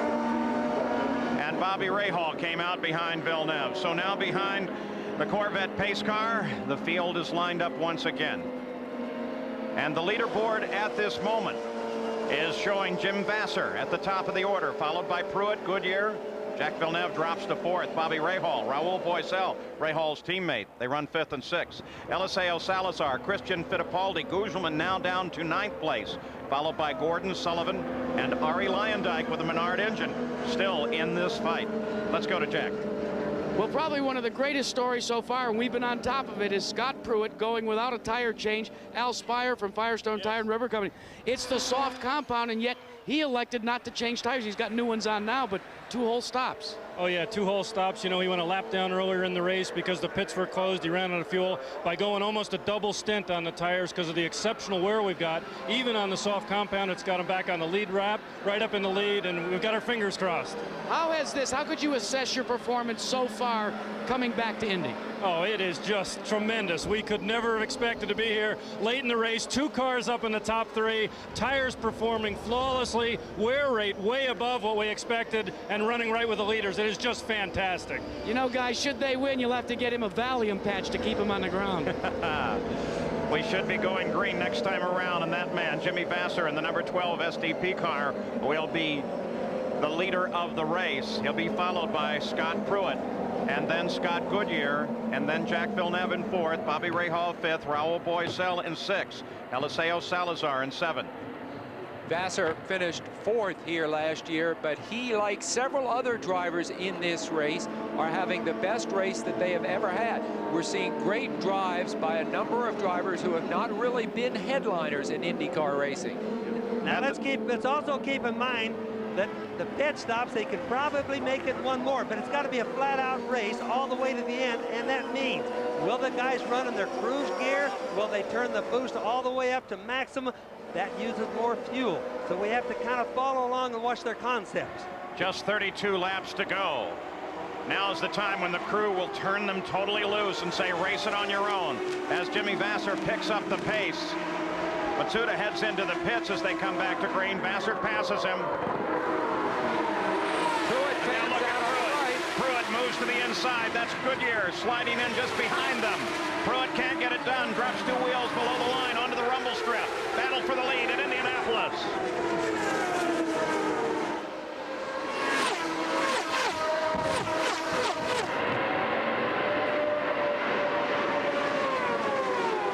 On the backstretch. Pruitt still tries to close, but Vassar now gets up a full head of steam and is rolling. Jimmy Vassar fought off Pruitt terrifically there. What style, Paul. He just knifed back across, had none of Pruitt's effort to pass him. Dan, it looked to me like that might have been a tie right down in the apex of that corner. Boy, but what a chance he took. See that car there, number 9, 5th place? They're going to give him the black flag. Excessive speed on the last pit stop. So Rahal will have to make a stop-and-go penalty. He was going 109. Supposed to go not more than 100. Now let's go to the pitch, Jerry Punch. Checking in on what Jimmy Vassar's going to do, guys. Here's the scenario in the Vassar pit. I talked with Tom Anderson. They pitted on lap 156. Whoa, another car into the wall, Vassar. and it's Vassar. Vassar into the wall. Unbelievable, unbelievable. Every Indianapolis 500 has its own character. There's his crew. Disbelieving. He had such a fine ride going. From feast to famine. That shows what happens, the pressure that you get from the sprint car race to the end. And that's what this race has worked itself out to be. Watching to make sure Jimmy Vassar's okay. The rescue crews are already there. He takes off the wheel. He's disgusted, Paul. He's really disgusted, but I think he's all right. By the way, going back one accident to that of Davy Jones, he climbed out of the car, went in for a routine check at the medical center. Debris all up and down the track now from Jimmy Vasser's impact with the wall. Let's take a look at it. Look how high he is there. Completely out of the groove. There he is, kaboom. He just went into the turn too fast, it looks like, got out of the groove. Once you get out there, especially when the groove is very dirty this late in the race, that's where all the little rubber deals off the tires have gone, all the little trash. Look at him going out there, kaboom, right into the wall there. It's just too loose out there. The guys have to stay in the groove. So the leader of the race crashes. Jimmy Vasser, as he was anticipating to stop. Scott Pruitt picks up the lead. Let's go to Jerry Punch. We're with Tom Anderson, the team manager for Ganassi Racing, and Vasser. I tell you what, Tom, what happened out there? Sound like Jimmy just said he got it up, and I guess Pruitt was down underneath him, and Jimmy was up on the high side, and he got the right side tires in the gray, and she just wouldn't hold on, so it got away from him. He made a heck of a move on the restart to hold on to his position. You guys were ready to roll the dice on that fuel and possibly try to steal one here. Yeah, we kind of jumped out of sequence a couple of sessions ago, and we were playing our own card game, but it looks like it didn't pan out today. That's Tom Anderson, the team manager for Jimmy Vasser. So Vasser is the leader of the race, catches the wall out of the race. Caution is on once again at the Indianapolis Motor Speedway, and Scott Pruitt will be the new leader.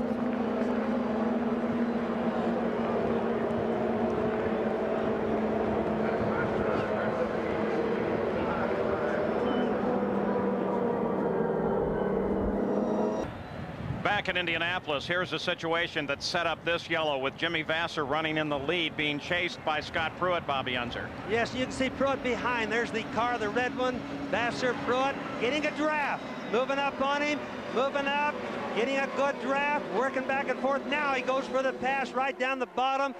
Good, clean pass. Good, smart pass by Pruitt.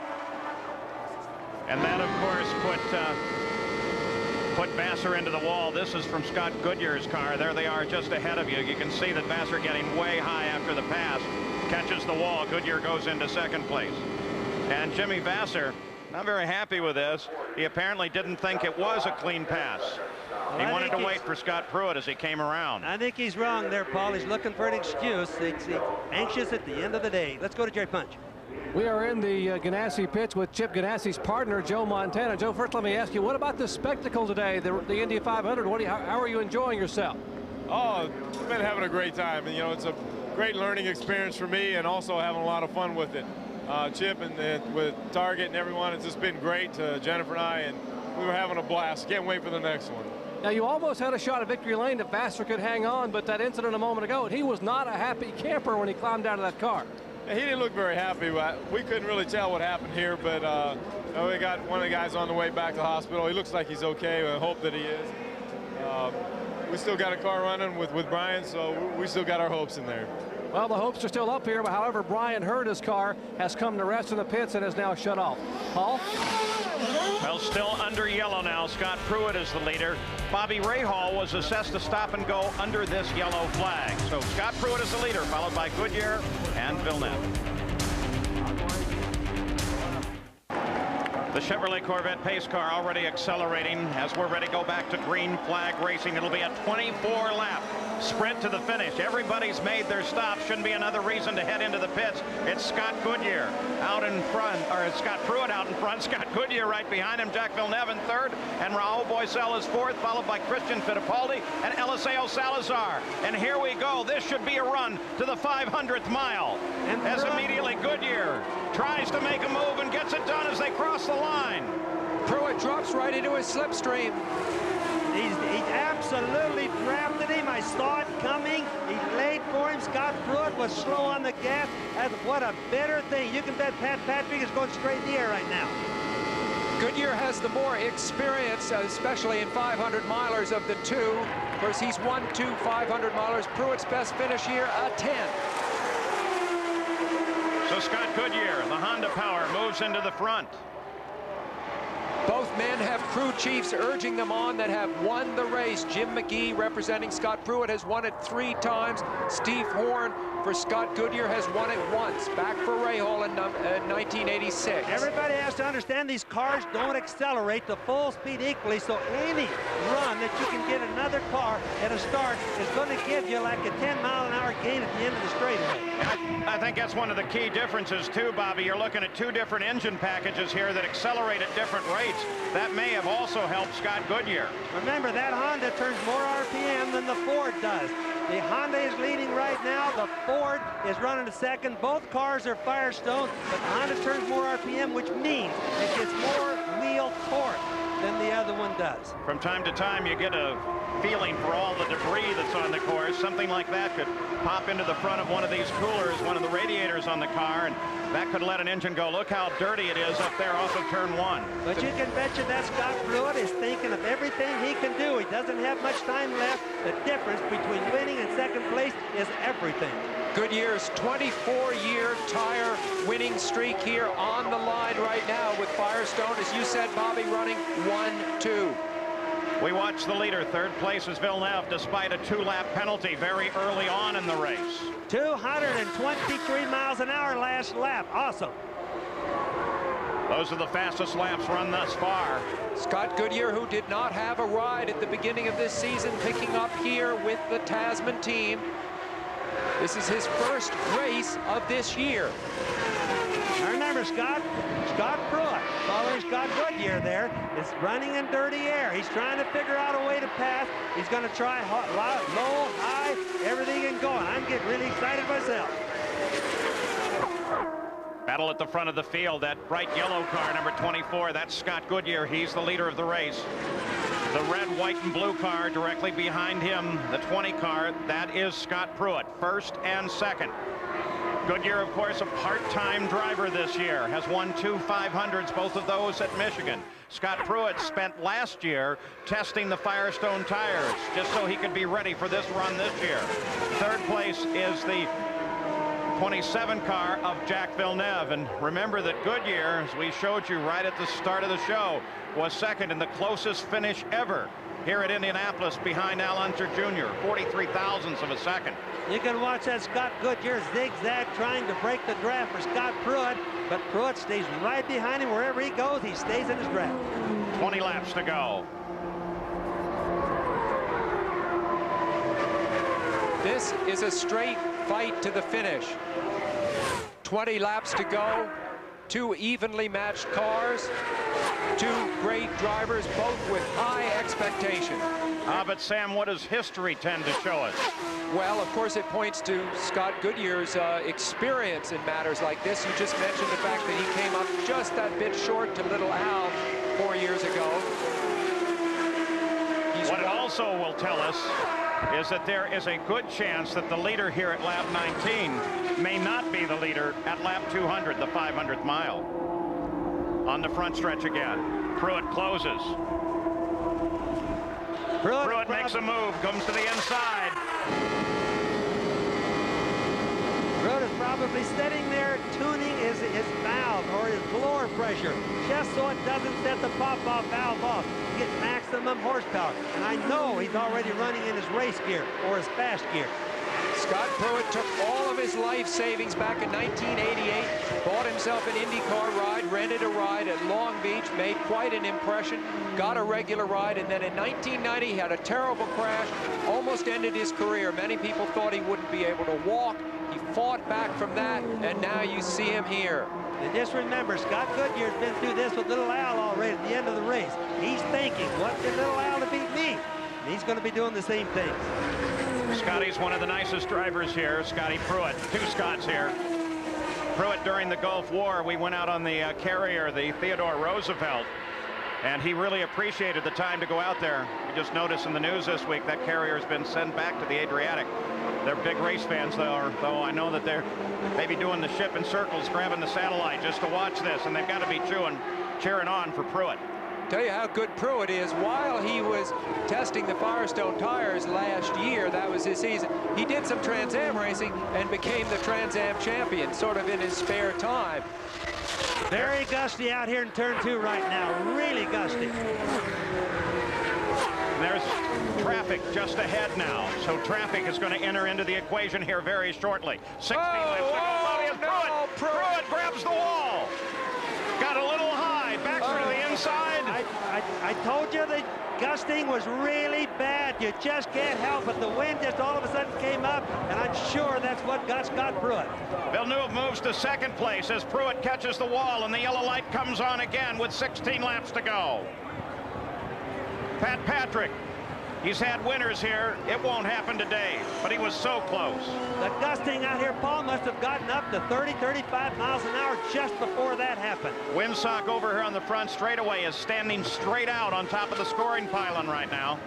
Bobby, he was having to really drive the wheels off that car to stay with Scott Goodyear, wouldn't you say? We knew that it was going to be what we call a trophy dash right to the end. I can't knock what Scott Pruitt did or tried. He tried the best he could. I really think he got caught by a real heavy gust of wind.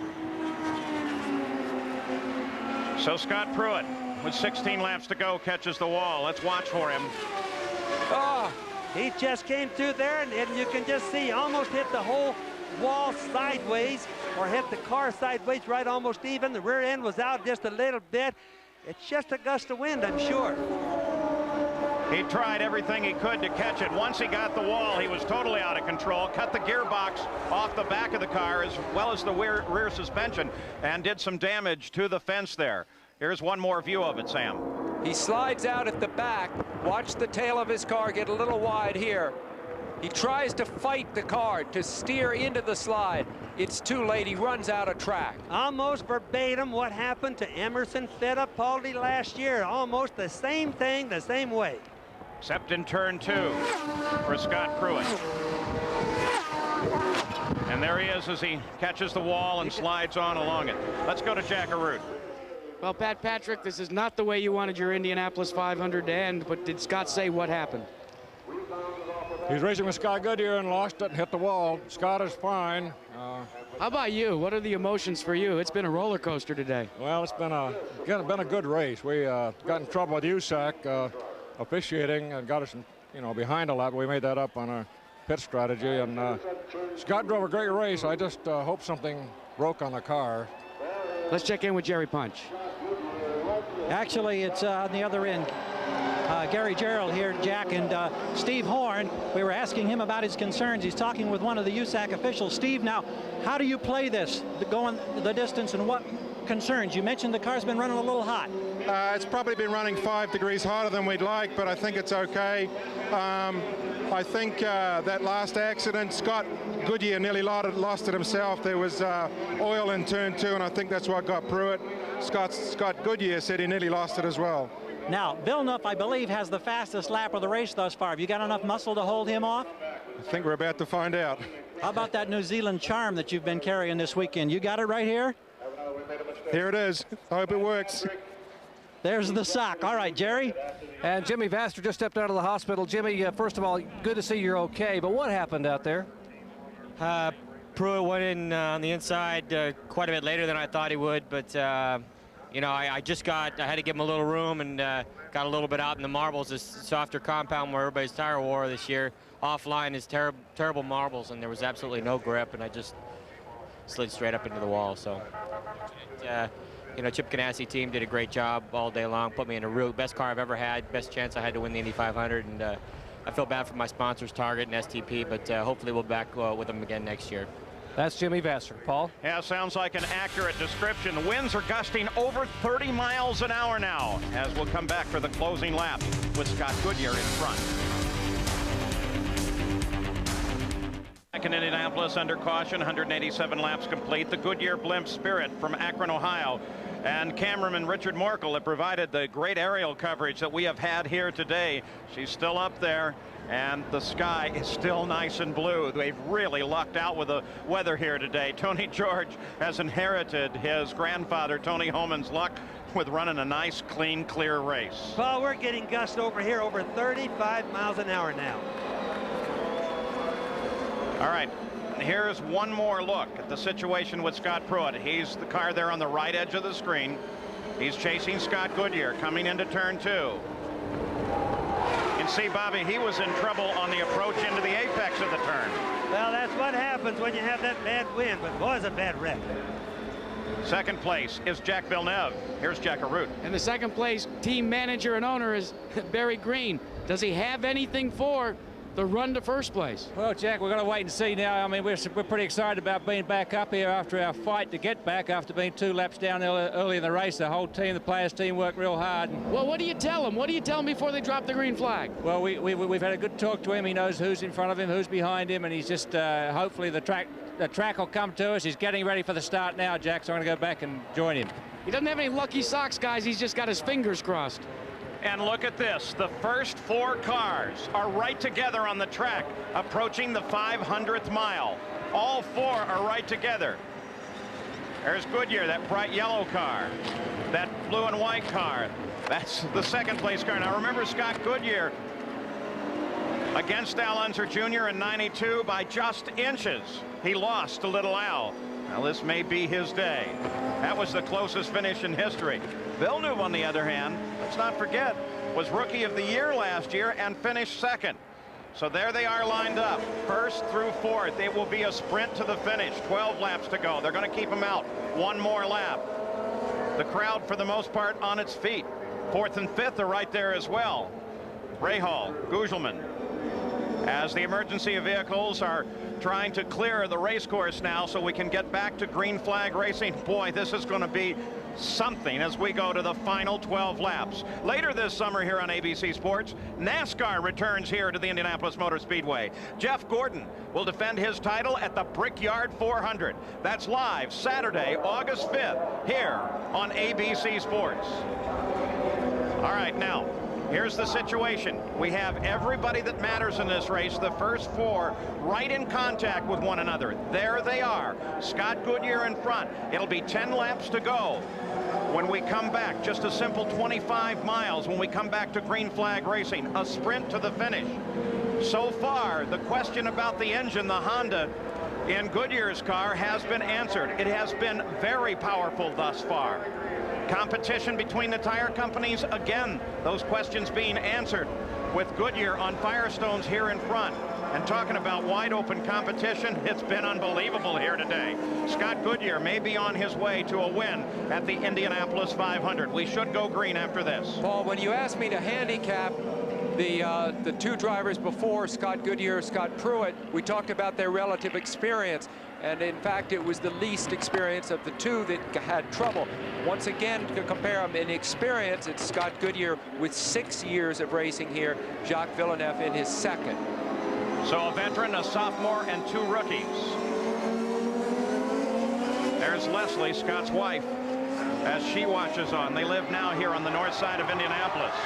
He is Canadian. If he can win, be the first Canadian to do so. But remember, Villeneuve is also Canadian.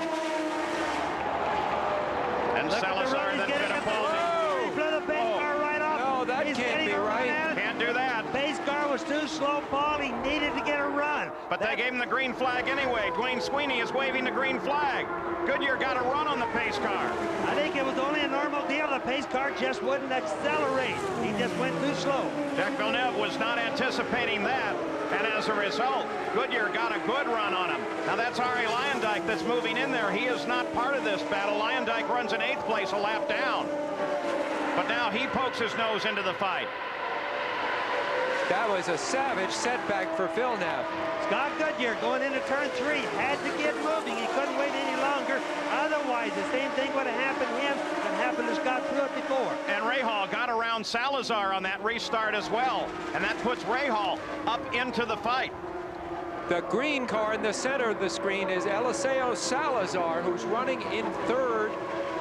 Now that's Christian. No, that's Christian Fittipaldi. My apologies. Rahal right behind him. Salazar sitting just behind Rahal. Yes, also in a green car. Has dropped back suddenly. 9 laps to go. Wow, Fittipaldi in trouble in that car for a second. The track conditions, Bobby, must be terrible. They are. They're slippery, but remember, the gust comes up and goes down. If we one lap we have gust, next we don't. Oh, no. The officials are now reporting they're going to show the black flag to Scott Goodyear, the 24 car. You're on board with him now. They're going to show the black flag to the leader of the race. Stop and go penalty because he passed the pace car before the green. Scott Goodyear is about to lose the Indy 500 on a penalty. A black flag, stop and go. And look at Leslie. And Jacques Villeneuve may be about to win it because of a penalty, despite the fact you see him there in that blue and white car, despite the fact he himself suffered what appeared to be a death blow penalty, a 2-lap penalty much earlier in the race. So the story of this race, Bobby, no question about it, has been the role that the officials have played in the race. It's been a roll of penalties this entire race from start to finish, and it's just sad to see races end like this. A Canadian has never won at Indianapolis. There are 2 leading. One is due in the pits to acknowledge the black flag any moment now. This will so propel Jacques Villeneuve's career forward.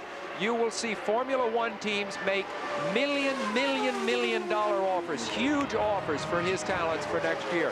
Will he go? That's up still in the air. Villeneuve in front. Fittipaldi. Christian Fittipaldi runs in second. 7 laps to go. There's the black flag being given to the leader. And we talked about the changing of the guard. Here is a sophomore, second-year man running first, and a rookie running second. But a really good man right there. Villeneuve has really done a good job.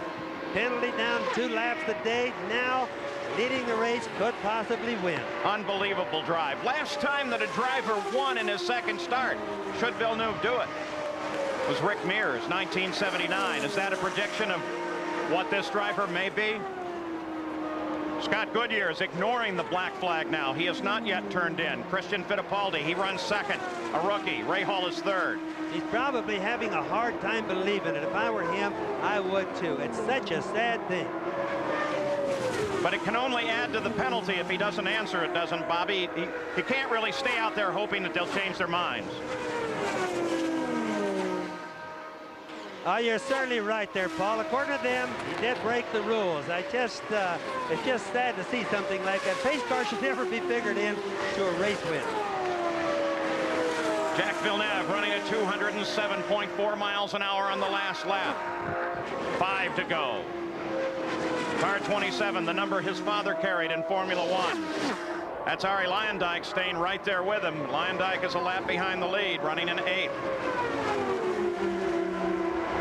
Villeneuve knows that he's not in the contest with Luyendyk, so he's not going to pay that much attention to it. He's more worried about keeping his car on the track, worried about the wind gust, things like that right now. Now, despite the fact that the black flag has been displayed, they've not yet taken an action with regard to Scott Goodyear.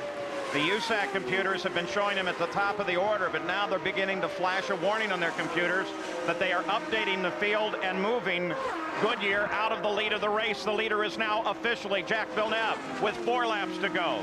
Second is Fittipaldi. Bobby Rahal runs in third. Salazar is fourth. Gugelmin is fifth. And Goodyear has been moved down to 7th place. Rahal chasing Fittipaldi. Battle for second. 3 to go. Rahal, too, battling the vicissitudes of officialdom today. Coming back from that stop and go, which he was luckily able to make under the yellow, now battling for second. Fittipaldi on the left in that car, which if you look straight down on it from the top, looks like a Brazilian flag. If you look straight down on that green and blue and yellow car. Eliseo Salazar, the 7 car from Chile, now closing on Rahal. He's in the fight too. Also got to keep in mind, these guys have tires that are not quite as sharp. They've run these cars right now just as hard as they can be run.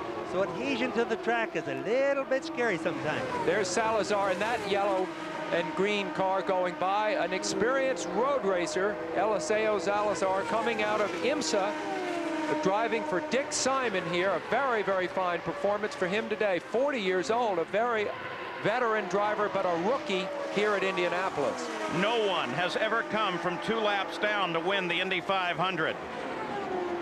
The youngest winner thus far in the history of the race was Troy Ruttman.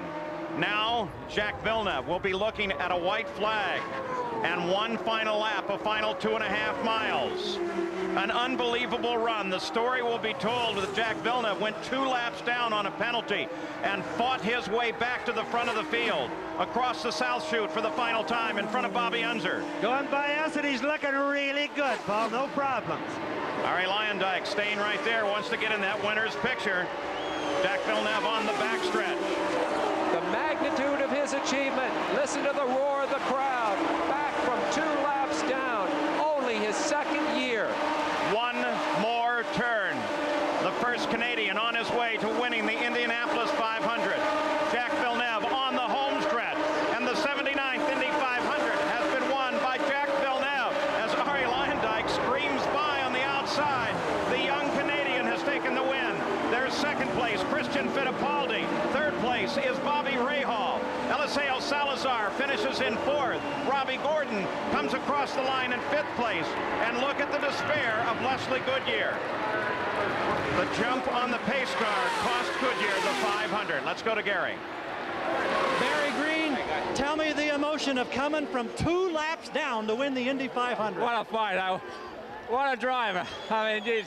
Have you ever seen anything like this in your long career? We just won the first 505-mile race, huh? I got to get down to Victory Circle. What was the thought when the black flag came out for Scott Goodyear? You know, a bit of bad communication maybe on our part. We should have made him aware he's in P1, but we're going to get down there and enjoy it. Thanks, guys. Savor it. Barry Green's on the run to victory lane. Jack will be there momentarily. Christine Horn consoles Leslie Goodyear. Christine is the wife of the team owner, Steve Horn. So close, and yet so far away. This was perhaps even closer than the closest finish ever. There's the restart as he screamed past the Corvette pace car, and once he was passed, Villeneuve actually slowed down, kept it legal, almost cost him the position as Fittipaldi moved on him. So the race has been won, and Jacques Villeneuve is the winner.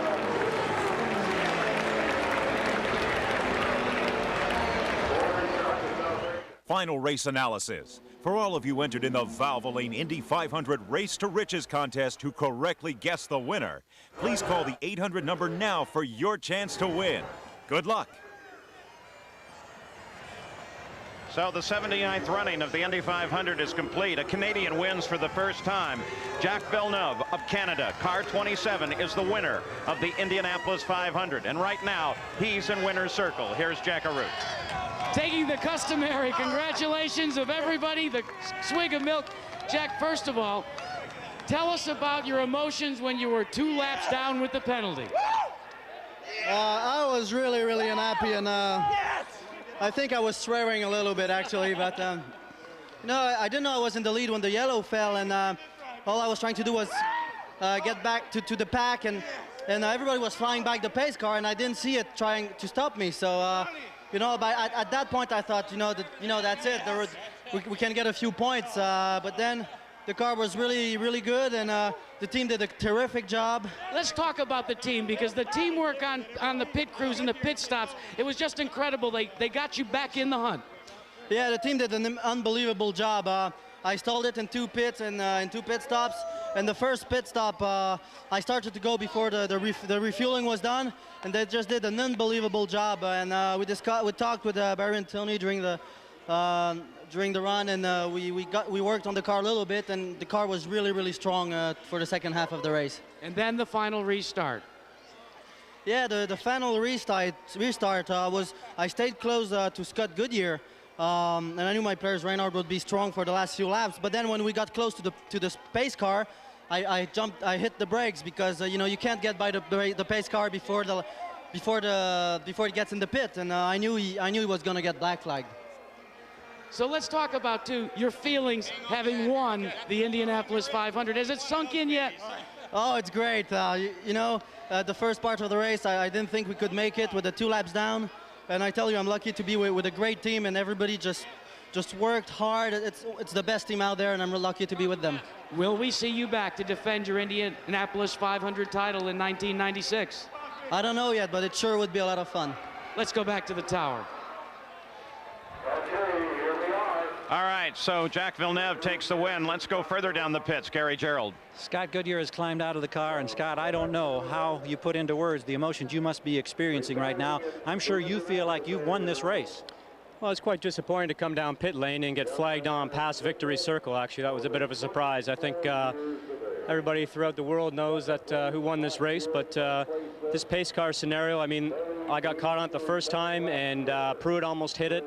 The guy's definitely slowing down in turn 4, and by the time you get a rolling go and coming through 4, I'm not sure if they're slowing down or what they're doing, but by the time I was going past him, I saw the green light, so that's all I can tell you. I know you haven't had much time to reflect on this disappointment. How does it compare to that close second-place finish to Al Unser Jr. a couple of years back? Well, that was disappointing, and we were racing to the end, but this probably just is underneath me right now because I don't agree with what's going on here right now. We'll just have to wait and see. Did you see the green light? Did you have any feel for your relationship to the pace car when it went green? When I was going past the pace car, the next light I looked up upon was green, and that's all I need to go by. And then was there any, did you acknowledge the black flag at all? Was there any consideration when you were talking with Steve Horn? Nope, none from my side whatsoever. And I was staying out because in my eyes it was perfect, and if I came in and we found out that I didn't make a mistake, then what are you going to do? You don't get it back. Steve, is there any way that you will try to pursue this? Will there be a protest filed?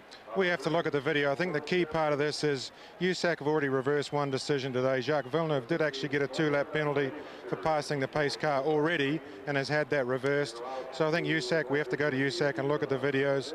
It's very clear what happened and who won this race. So we just have to get the decision reversed. Now you say that Villeneuve had it reversed. We thought it, and our picture seemed to indicate he made up those laps on the racetrack. You don't see it that way? No, he had a 2-lap penalty and the decision was reversed by USAC to our understanding. Well, race control is saying that they did not reverse that decision. We'll let you take that up with them. Thank you, gentlemen, for your time. Jack? Well, the man that comes home, a tough drive today, and you seem not to be as pleased as you should be for this type of a finish. Well, they black flagged us. And our telemetry showed us at 91 miles an hour, and they said 109 on the pit exit, which is just total balderdash. You know, and it's amazing they'd ruin a race for that. But Miller car ran great all day long. Pit stops are great, even with me blowing one. My crew did a super job, and the car handled good, just wasn't quite great. Now, what about the situation, you may remember it or may not, that you were running with Robbie Gordon, and all of a sudden it looked as if you waved Robbie Gordon by. What was that all about? No, I didn't wave him by. I was asking him to go forward, you know, make sure we packed up. Paul? All right, so a lot of disappointment here at the conclusion of the 79th running of the Indianapolis 500-mile race. All right, let's update you on some of the drivers that were injured today. Stan Fox, still listed in serious condition, but is out of surgery at Methodist Hospital of Indiana. Scott Pruitt was taken to Methodist. They wanted to make sure that his chest was okay, and they gave him a chest x-ray.